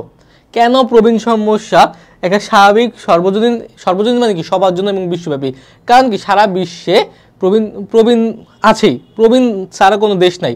একটা মানুষ একটা সার্টেন এজের পরে কি হবে? প্রবীণ হবেই। সুতরাং প্রবীণ হওয়ার পরে একটা প্রবীণ বিভিন্ন সমস্যার সম্মুখীন হয়, এবং কি কি সমস্যার সম্মুখীন হয় তোমরা সুন্দরভাবে তুলে ধরবে, এবং সেই প্রেক্ষিতে খ নম্বর প্রশ্নের উত্তরটা তোমরা দিবে। গ নম্বরের আগে আমরা একটু পড়ি। শিহাব ও নাসিমা মতিঝিল সরকারি প্রাইমারি স্কুলে 5ম শ্রেণীতে লেখাপড়া করে বা 5ম শ্রেণীতে পড়ে।